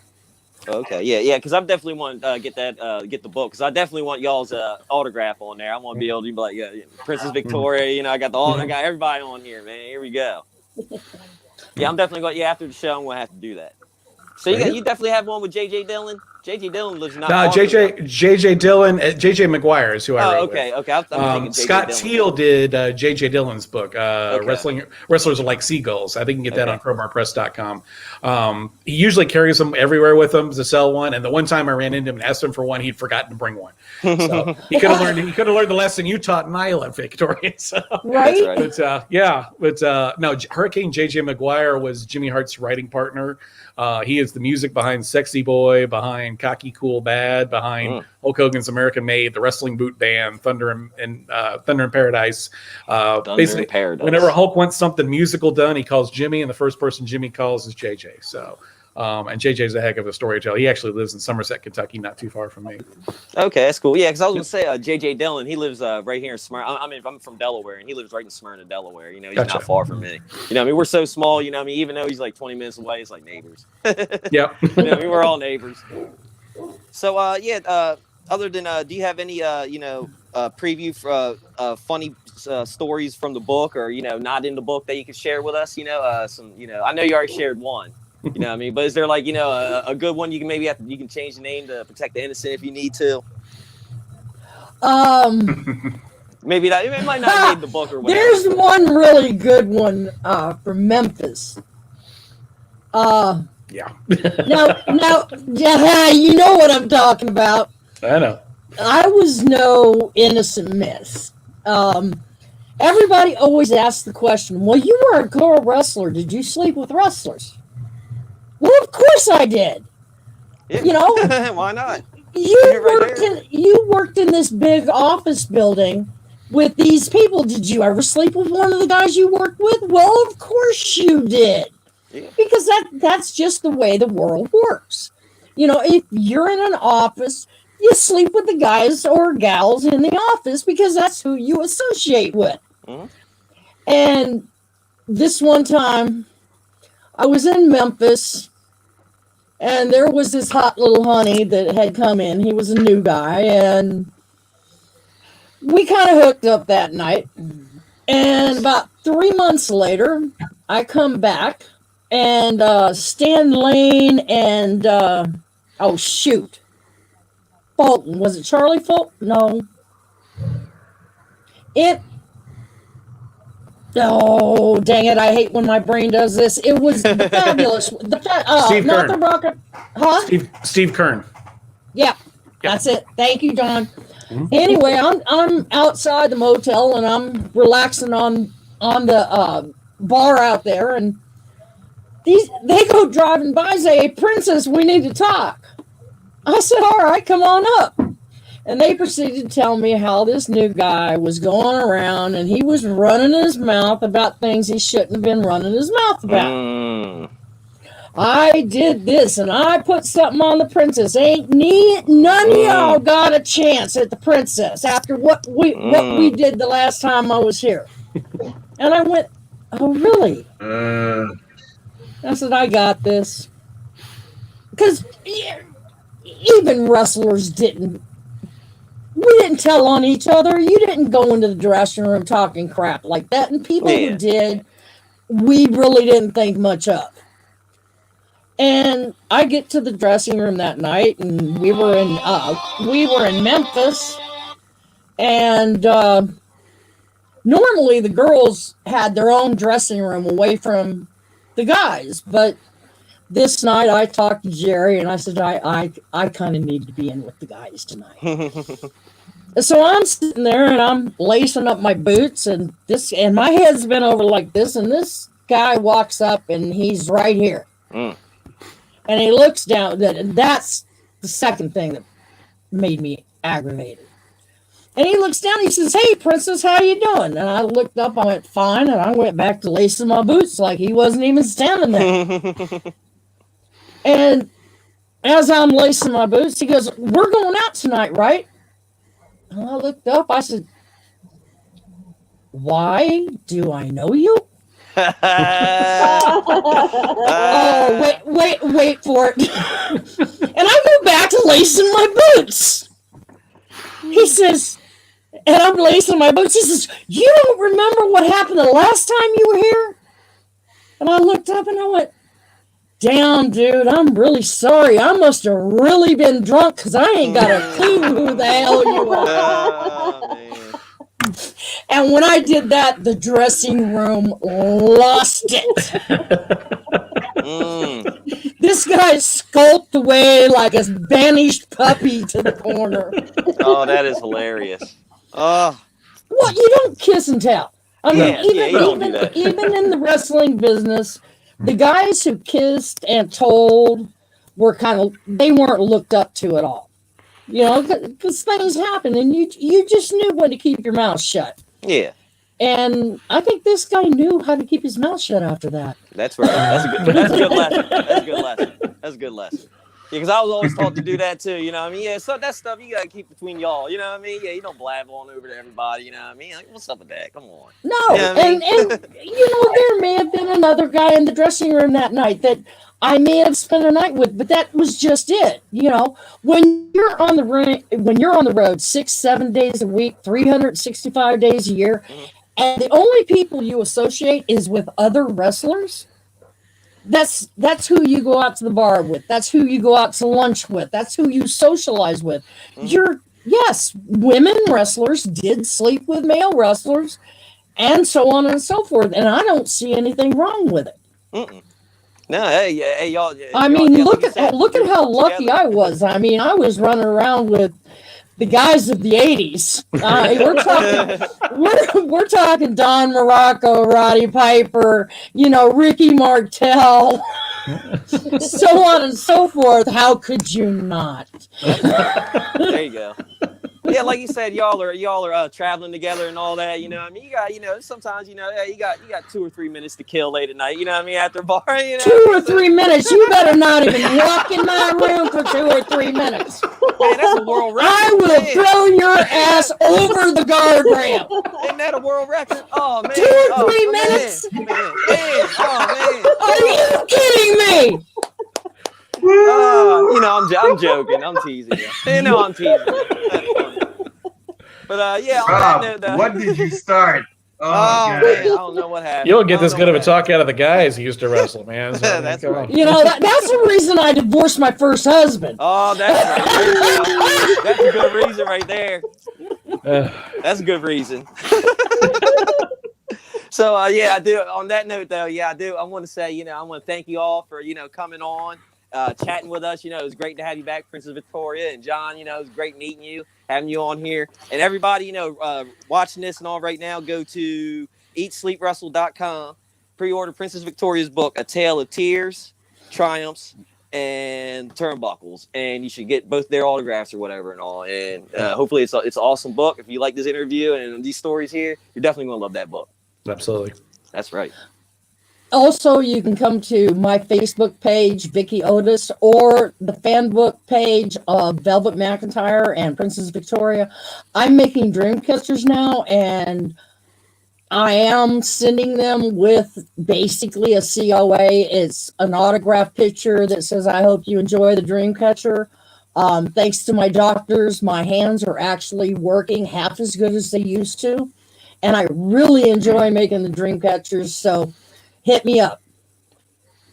That's right. Princess Victoria, I just have to say, it's been an honor to have you back on here again. I know you're a busy woman these days, but I really and truly do appreciate. You know how I feel about you. I hold you in high regard. I don't care what anybody says. To me, in my book, you are one of the mothers of women's tag team wrestling. If I had 2 young ladies that would ask me, hey, Remy, who should I talk to about me and my girl becoming a great tag team?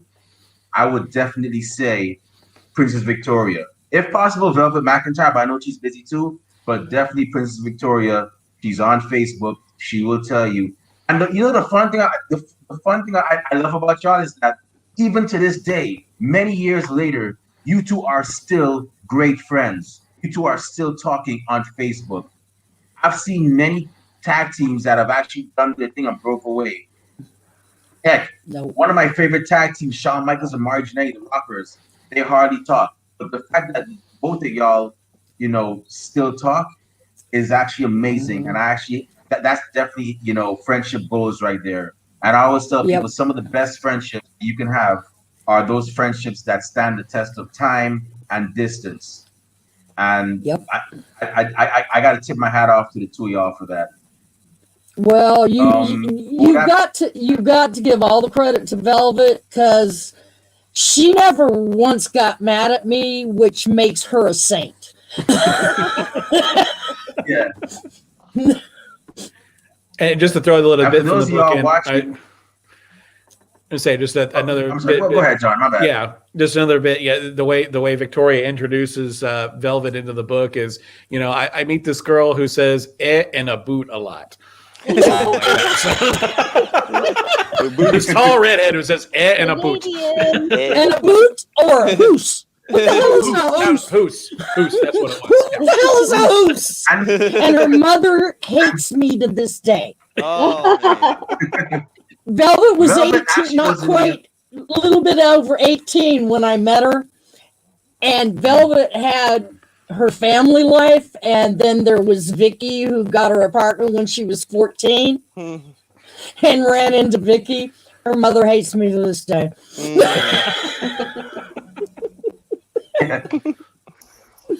Actually, for those of you that don't know, here's a little bit of history for you. Velvet McIntyre, for those of you that are listening, that is, Velvet McIntyre actually made her first appearance on Survivor Series 1987. That's where the women's tag team titles actually made their first debut.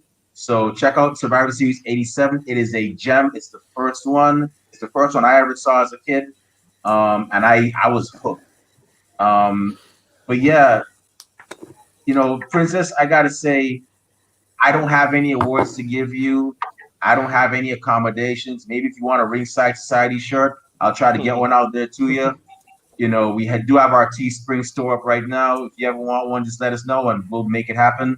But I just have to say, all I can give you, and you're seeing this in visual now, not just on audio, is thank you. Thank you. I can't say thank you a lot for what you gave us. It really, part of me feels like tearing up, but Yeah. I'll probably. And you know what happens when you make the princess cry, right? Oh, man. No. Love you, But Remy. I gotta say, thank you for all that you've given us. I really and sincerely appreciate all you've done for the sport, for the future women's wrestlers, for female fans like Kathy over here, for fans of women's wrestling that aren't female like myself and Rob. Thank you a lot for that. Yes, support women's wrestling. Absolutely. Support all wrestling, because at the end of the day, that representation counts. And Yes. I'm sure somewhere somebody's watching a tape of you and Velvet saying, "Hey, we want to be like those two when we grow up." I'm pretty sure. So I really and truly do appreciate that. And John, thank you very much for also helping make this book happen. I'll definitely check out more of your books now because I see a lot of interesting stuff on there. And keep up the phenomenal work. Keep on being a historian, because I always say, in order to know who you are and what you will become, is to know your past. And I think every wrestler that is involved in this game should know their past. There should be no reason why you do not know who the first WWE champion was. There should be no reason. Buddy Rogers. And by the way, fun fact, there were once 4 Nature Boys as well. There was. Buddy Rogers, Ric Flair, Buddy Landel, and of course, I think his name was Roger Kirby, who was Buddy Rogers' best friend at one point. Yep. There should be no reason why you don't know who was the U.S. president who was NWA champion. Answer is Abraham Lincoln. I always say history is a very important thing, and you should always respect those that came before you and ask questions. Which is why I'm surprised that more people have not been clamoring like, "Hey, Princess Victoria's here. Let's get her on the show." I told one. I don't know if you know this woman, Heidi Morgan. We had her on the show too at one point, and I actually told a guy in New Jersey. I'm not gonna call his name because I don't want him to say, "Well, you can't take credit for that." I told him that Heidi Morgan was New Jersey. It would be good for your wrestling show because she's from the past, and I'm sure people would be, clamoring to meet her. Lo and behold, his next women's show, he actually had her on. So I just gotta say, thank you so much for actually, doing this for us. And we wish you nothing but the best as well. By the way, quick question. Desiree Peterson, is there any way is she on social media or anything? Because I've been trying to find her. I would definitely get her on here. You will not get her on. She does not do computers. She does not do Facebook. I have her phone number, but she's not doing anything. Once again, this is another one where Moo left a bad taste in their mouth. She's done. She doesn't want anything to do with wrestling. And the only reason we became friends is because a friend of a friend of a friend of hers was on Facebook, and I ended up with her phone number, but she doesn't want anything to do with wrestling.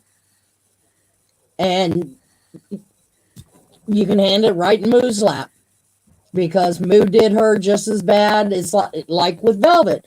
Now, a lot of the reason Velvet doesn't get online is because of her hearing. She'll type and talk with people on Facebook, but she won't do any interviews because of her hearing, and because she doesn't want to take the time. But Desiree's doing well. She's in the car business. She's doing very well. But I gotta say, thank you very much for actually doing this for us. Hopefully we can have y'all again real soon. I wouldn't mind if you're open to it. John, you too as well. Sometimes I always tell people my imagination for Ringside Society runs wild like Hulkamania in the 80s. Like I'm always thinking of some here. Like the other day they had the life and crimes of New Jack. So I'm thinking, okay, but there were two gangsters. What about the life and crimes of Mustafa Said? And he was on our show and he gave a great interview. So, I might just call you back on here for, a historian's episode, John, if you're up to it. Sure, absolutely. And Prince, if you're up to it, I might just call you back on here for, an ode to, women's wrestling of the past interview. So anytime, Remy, you've always been good to me, and you had me on to announce my book. My answer to you is always yes. Thank you. And thank you for everything you said too. But you made me cry, and you know what that means when I see you. Oh man. Uh-oh. Something learned in the book. She gives good receipts. I never tend to make the princess cry. They were happy tears. But anyways. They were happy tears. I want one of Kathy's shirts. I could try to send you the link on Facebook. All right, please do. I think it's on Teespring. Okay. I want one of those shirts. I'd be proud to wear one. Yeah, it comes in different colors. You can pick whatever color you want. I picked like a blue one, a navy blue. So it's like red, white, and blue. So. Right. I got you. It looks good. I'll have to find the link and I'll send it to you on your Facebook page. Yes, ma'am. Thank you. You're very welcome. And Princess, you have shirts too, right? Say what? You have shirts too, right? Yes, I do have T-shirts.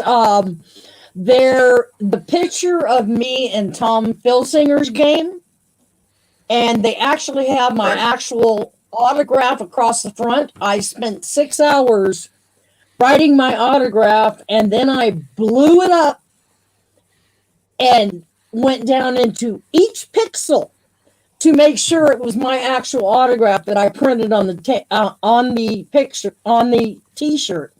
They're $28 a piece, including shipping. So when you think $28,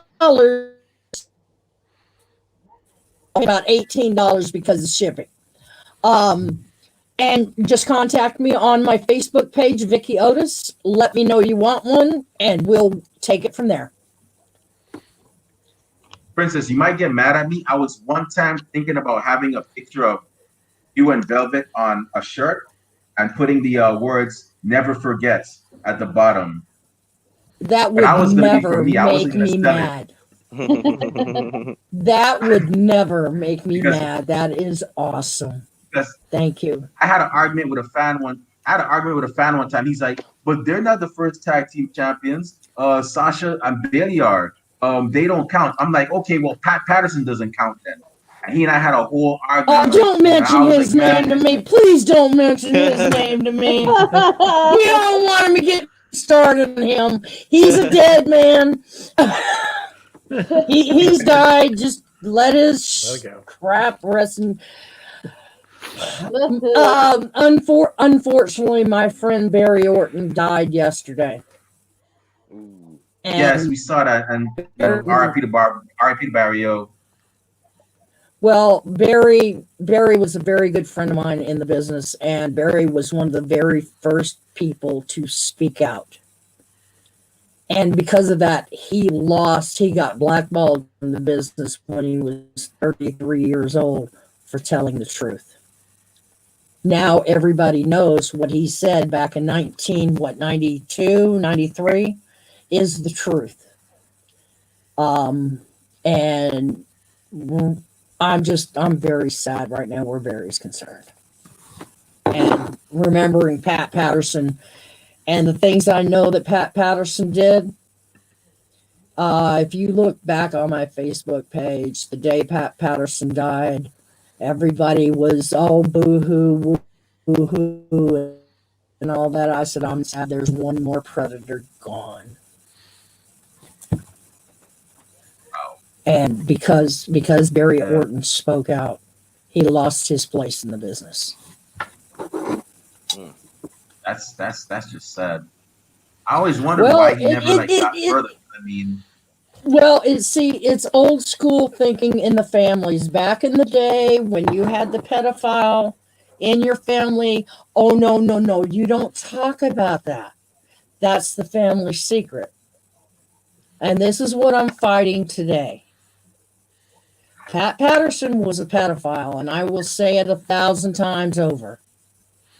He was a pedophile. He had a 10-year-old child in the back of his car at the arena, and it was seen by multiple wrestlers, including Barry Orton. And Barry was the man who stood up. And because he stood up, he was blackballed. And you all remember back when Barry Orton stood up, there were 3 people that were kicked out of Vince's realm. And Pat Patterson was one of the 3. So I have, I'm sorry. Y'all just hit a raw spot with me. I'm sorry about that. That's all right, Remy. By now I'm gonna speak what's on my mind, and I really don't care who cares. That's right.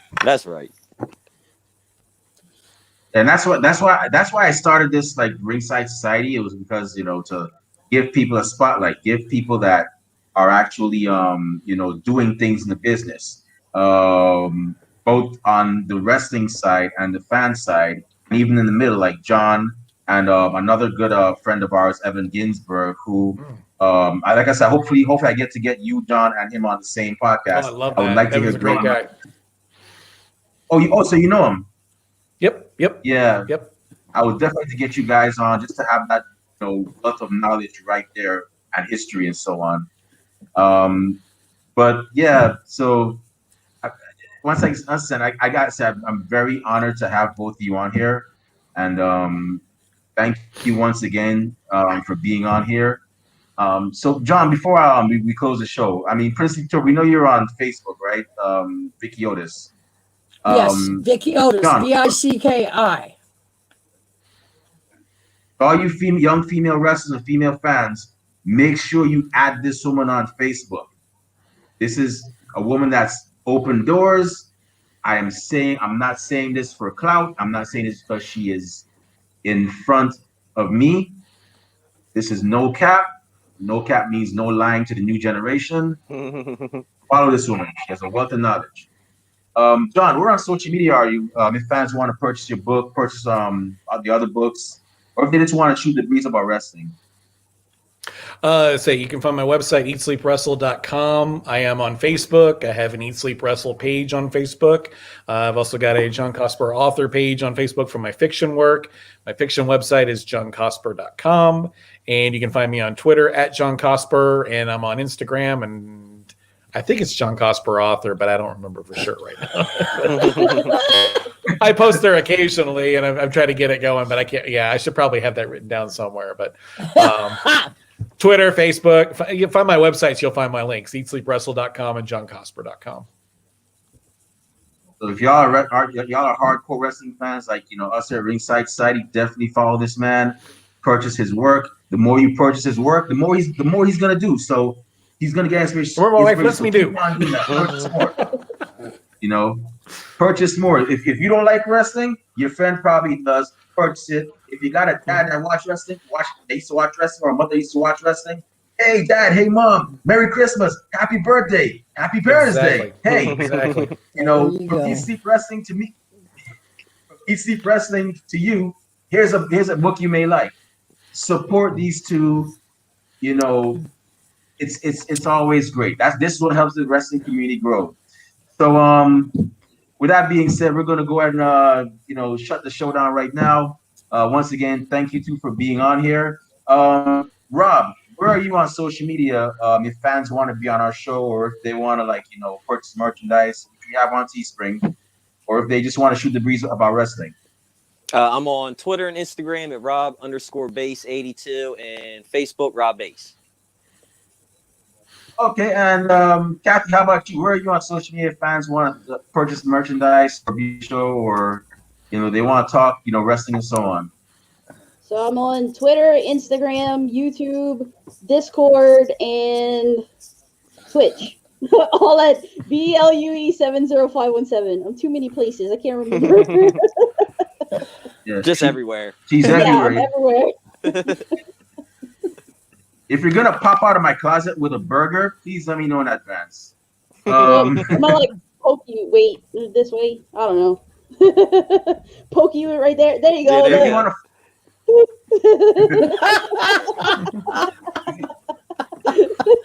Cute. If you want to find me, if you want to find me on social media, not that I have anything interesting to say, but who knows, you might get lucky. I'm on Twitter at @TheRemyBlue.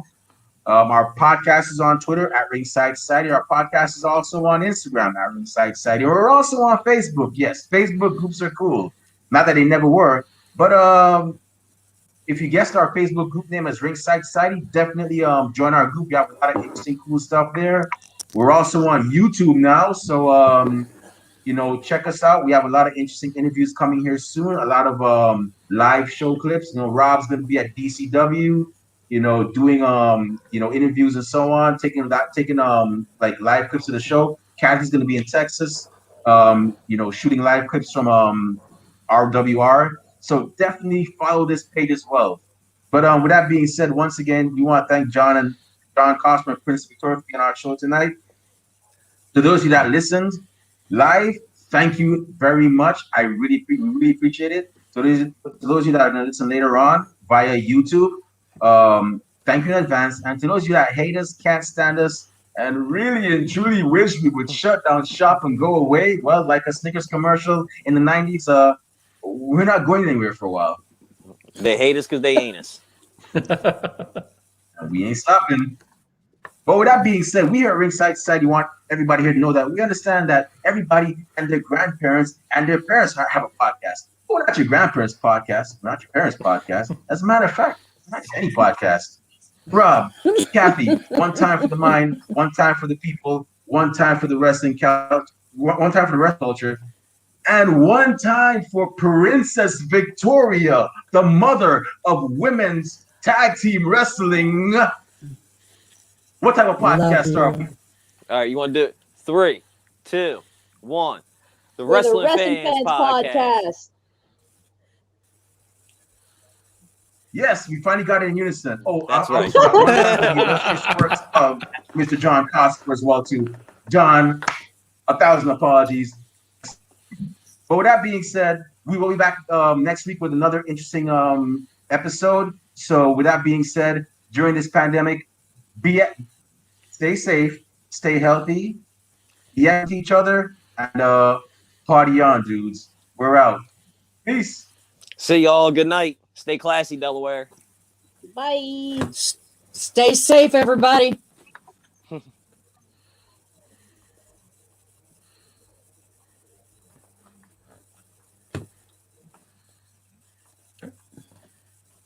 Thanks a lot, Remy. It was great.